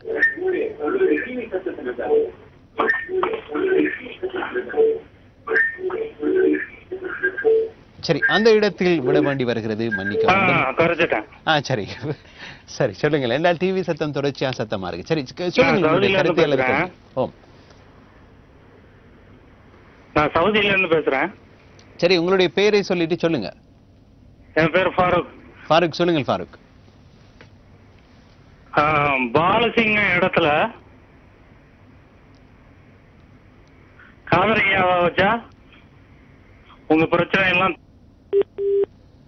இது ஒரு சிக்கலான தர்ம சங்கடத்துக்குள் எங்கள் இருவரையும் தள்ளிவிட்டு விடுவீர்கள். சிலருடைய கருத்துக்கள் சில நேரம் உணர்வு மயப்பட்டதாக இருக்கிறது. காதரவர்களுடைய கருத்தை ஏற்றுக்கொண்டதன் பாட்பட்டு இருக்கலாம். ஆனால் தர்ம சங்கடத்தில் தள்ளிவிட்டு விடாதீர்கள் என்பதுதான் என்னுடைய கருத்து. நீங்களும் சொல்ல விரும்புகிறீர்களா? 2 பேர் அதனை சொல்லியிருக்கிறார். ஆகவே அந்த விடயங்கள் ஞானம், மாவீரர்கள், மரணித்தவர்கள், எங்களோடு இருந்தவர்கள், அவர்களை பற்றி கருத்துக்கள் சொல்கிற பொழுது மிகுந்த தெளிவு இருக்க வேண்டும். ஆகவே அதனை மிக நிதானமாக கையாளுங்கள் என்பதுதான் எங்களுடைய எண்ணிக்கை. காத்திருக்கும் அடுத்த நேயர். வணக்கம். ஐயா, உங்களுடைய தொலைக்காட்சி சத்தத்தை குறைத்து வைத்துவிட்டு பேசலாம். ஹலோ ஹலோ, வணக்கம். வணக்கம். சொல்லுங்க. காதலர்களுக்கு ஃப்ரைடேல டே ஆஃப். சரி, நன்றி. உங்களை போன்றவர்களும் இருக்கிறீர்கள் என்பதற்கு இது ஒரு நீங்கள் ஒருவேளை அவர் வெள்ளிக்கிழமையில் அவருக்கு விடுமுறையா என்று கேட்டீர்கள். உங்களுக்கு எந்த நாளும் உங்களுடைய மூளைக்கு ஓய்வு கொடுத்து விட்டீர்கள் என்பது போன்று எங்களுக்கு இருக்கிறது. காத்திருக்கும் அடுத்த நேயர். வணக்கம். ஹலோ, வணக்கம். தொடர்பிலே ஒருவர் இருக்கிறீர்கள். சந்திரமௌலிசன் சந்திரமௌலிசன் தான் திரும்பவும் சொல்கின்றேன். காதர் ஐயா அவர்கள் மிகுந்த அரசியல் ஞானம் உள்ளவர் என்பதை நானும் ஏற்றுக்கொள்கின்றேன். அவர் நிராகரித்த பல விடயங்களை நான் முழுமையாக ஏற்றுக்கொள்கின்றேன். ஆனால் அவர் அந்த கன்க்ளூட் பண்ணும் பொழுதுதான் ஒரு சின்ன மீண்டும் மீண்டும் அதை பேச வேண்டி இருக்கின்றது. இந்த வர்க்க விடுதலை என்கின்ற சிந்தனை ஓட்டத்திலே காதர் ஐயா அவர்கள் இருக்கிற போல இருக்குதா, வந்து அடக்கப்பட்ட அல்லது ஏமாற்றப்படுகின்ற சிங்கள மக்களை அடக்கப்படுகின்ற தமிழ் மக்கள் அணுகி, இங்க பாருங்க, உங்களை ஏமாற்றி எங்களை அழிப்பதற்கு அந்த மேல்தட்டு சிங்களவர்கள் உங்களை ஏமாற்றி எங்களை அழிப்பதற்கு பாவிக்கின்றார்கள் என்பதை அவர்களுக்கு புரிய வைக்க வேண்டும் என்ற பாதையைத்தான் இவர் சிந்தித்து அதன் அடிப்படையில பேசுற மாதிரி எனக்கு தெரியுது. இதுல நான் விளங்குறது பிள்ளையா இருக்கலாம், அப்படித்தான் படுகுது. அந்த சிங்கள அந்த அடக்குற அந்த ஏமாற்றப்படுகிற சிங்கள மக்கள் என்று பார்த்தால், இந்த சோல்டியர்ஸா வந்தவர்கள், இந்த பெண்களை கற்பழித்தவர்கள், சுட்டவர்கள், அல்லது கிறிஸ் ஜக்காவாக வந்தவர்கள், அல்லது நேற்று அந்த அப்பாவி மீனவர் மீது துப்பாக்கி பிரயோகம் செய்தவர்கள், அவர்கள் எல்லாம் வந்து சாதாரண ஆட்டோ ரிக்ஷா ஓடுகின்ற அல்லது சாதாரண சிங்கள மக்கள் ஒரு சிறு பணத்தொகைக்காகத்தான் அவர்களை செய்கிறார்கள். அவர்கள் இந்த விடயத்தை தாங்கள் ஏமாற்றப்படுகின்றார்கள் என்ற விடயத்தை புரிய வைப்பதற்கு பல முயற்சிகள் செய்யப்பட்டன. நான் அறிந்த வரையில் எங்களுடைய விடுதலை அமைப்பு வந்து சிங்கள மொழியிலான பிரச்சாரங்களை செய்தது. அவர்கள் அதை புரிய முடியாத நிலை இருக்கிறது. அதனை வந்து இன்று வரதராஜன் அவர்கள் தன்னுடைய பேட்டியிலே சொன்னார். எப்படி சொன்னார் என்றால், இடதுசாரிகள் கூட இந்த தமிழ் மக்களுக்கு அநியாயம் விளைவிக்கின்றது என்பதை ஏற்றுக்கொள்ளாத நிலைதான் சிங்கள மக்கள் மத்தியிலே இருக்கின்றது. அதனுடைய அதை மாற்றுவது என்பது யார் போய் சொல்வது? சிங்கள மக்களுக்கு யார் போய் சொல்வது? தமிழர்களா? முடியாது. அதற்கு சிங்கள தலைமை இருக்கின்றதா? இல்லை, ஒருவர் கூட இல்லை. அப்படி ஒரு சிங்கள தலைமையை உங்களால் அடையாளம் காண முடியுமா என்று கேட்கின்றேன். உண்மையில் அந்த கேள்விக்குரிய பதிலோடு நிகழ்ச்சியை நிறைவுக்கு கொண்டு வரலாம். காதலவர்கள், இந்த கேள்வி இறுதி கேள்வியாக எடுத்து, முதலாவது வர்க்க விடுதலையை பற்றி நான் இப்பொழுது பேசவில்லை, சமூக விடுதலையை பற்றி தான் நான் பேசுகிறேன். முதலிலே சொன்னதைத்தான் நான் திரும்ப சொல்ல வேண்டியிருக்கிறது என்னவென்றால், இதை நாங்கள் ஒரு அரசியல் கோஷமாக மட்டும் நாங்கள் பேசினால் அதுக்கு விளக்கம் காண்பது கஷ்டம். ஏனென்றால் நான் சொல்லுகின்ற கருத்து உண்மையிலே புதிய கருத்து. முற்றிலும் வித்தியாசமான ஒரு கருத்தாக தான் நான் முன்வைக்கிறேன். அதை அடுத்த சந்தர்ப்பங்களிலே ஒரு தனியான ஒரு அழகாக நாங்கள் எடுத்து பேச முடியும். ஆனால் சுருக்கமாக நான் சொல்வதாக இருந்தால் ஒரு விடயத்தை நான் ஒத்துக்கொள்கிறேன். இவர் சொன்ன விஷயங்களே இன்று இவர் சொன்ன உதாரணங்கள், இராணுவம், எம்மை கற்பழித்தவர்கள், இவர்கள் எல்லாருமே சிங்களவர்களாக ஆகிவிட்டார்கள். இவர்களை பற்றி மாத்திரம்தான் நாங்கள் தெரிந்து வைத்திருக்கிறோம். ஆனால் என்னுடைய அனுபவத்திலிருந்து நான் சொல்வதாக இருந்தால் எங்களுக்கு சுயநிர்ணய உரிமையை பற்றிய அறிவு இல்லாத சமயத்தில் நாங்கள் தனிநாடை பற்றி மட்டும்தான் கேட்டோம். அது ஆண்ட பரம்பரை என்ற இதிலிருந்து கொண்டுதான் எங்களுக்கு வந்தது. அதற்கு ஒரு அரசியல் பரிணாமத்தை, சுயநிர்ணய உரிமை, அது ஒரு சமூக விஞ்ஞானத்தோடு கூடிய ஒரு அடித்தளத்தை எங்களுக்கு உருவாக்கி தந்தவர்கள் தமிழ் புத்திஜீவிகள் அல்ல, சிங்கள புத்திஜீவிகளும் இருந்தார்கள். நான் முதலிலே சொல்லியிருக்கிறேன், முதல் தடவையாக சுயநிர்ணய உரிமையை தெற்கிலே கிழக்கிலே கொண்டு போய் தீர்மானம் நிறைவேற்றுவதற்கு நான் உப தலைவராக இருந்த இலங்கை ஆசிரியர் சங்கம் இருந்தது. இன்றும் கூட அங்கே இருக்கின்ற இலங்கை ஆசிரியர் சங்கம் இன்றும் கூட இந்த பிரச்சனையிலே சரியான கருத்தை எடுத்துக்கொண்டு இருக்கிறது. அதே போல அங்கு சில புத்திஜீவிகள் இன்றும் எழுதி கொண்டிருக்கிறார்கள், சரியான கருத்தை சொல்லிக் கொண்டிருக்கிறார்கள். விக்ரம்பாகு, கருணாரட்னை போன்றவர்கள் இருக்கிறார்கள். அவர்களை நாங்கள் பலப்படுத்த வேண்டும். அவர் சொன்ன ஒரு கருத்தை நாங்கள் ஒத்துக்கொள்ள வேண்டும். சிங்கள மக்களிடம் போய் நாங்கள் போதனை செய்ய முடியாது. அவன் எங்களை எதிரியாக பார்க்கும்போது நாங்கள் சொல்வதை அவன் கேட்க மாட்டான். நாங்கள் எப்படி சிங்களவர்களை எதிரியாக பார்க்கிறோமோ அதே போலதான் சிங்களவர்களும் எங்களை பார்க்கிறார்கள். அதை நாங்கள் புரிந்து கொள்ள வேண்டும். இதனை எங்கள் சமூகத்தில் இருக்கின்ற தலைவர்கள் எப்படி, ஒரு கடமை இருக்கிறது எங்களுக்கு, அதாவது எல்லாரையும் இந்த வெறுப்பு அரசியலில் இருந்து கொண்டு நாங்கள் விடுதலை பெற முடியாது. ஒன்றை நான் சொல்கிறேன், பிற தேசியங்களை அடக்கும் எந்த தேசிய இனமும் தன்னுடைய சுதந்திரத்தை பெற முடியாது. நாங்கள் மட்டும்தான் என்று எங்களை பற்றி நாங்கள் சிந்திப்போம் என்றால் மற்றவர்கள்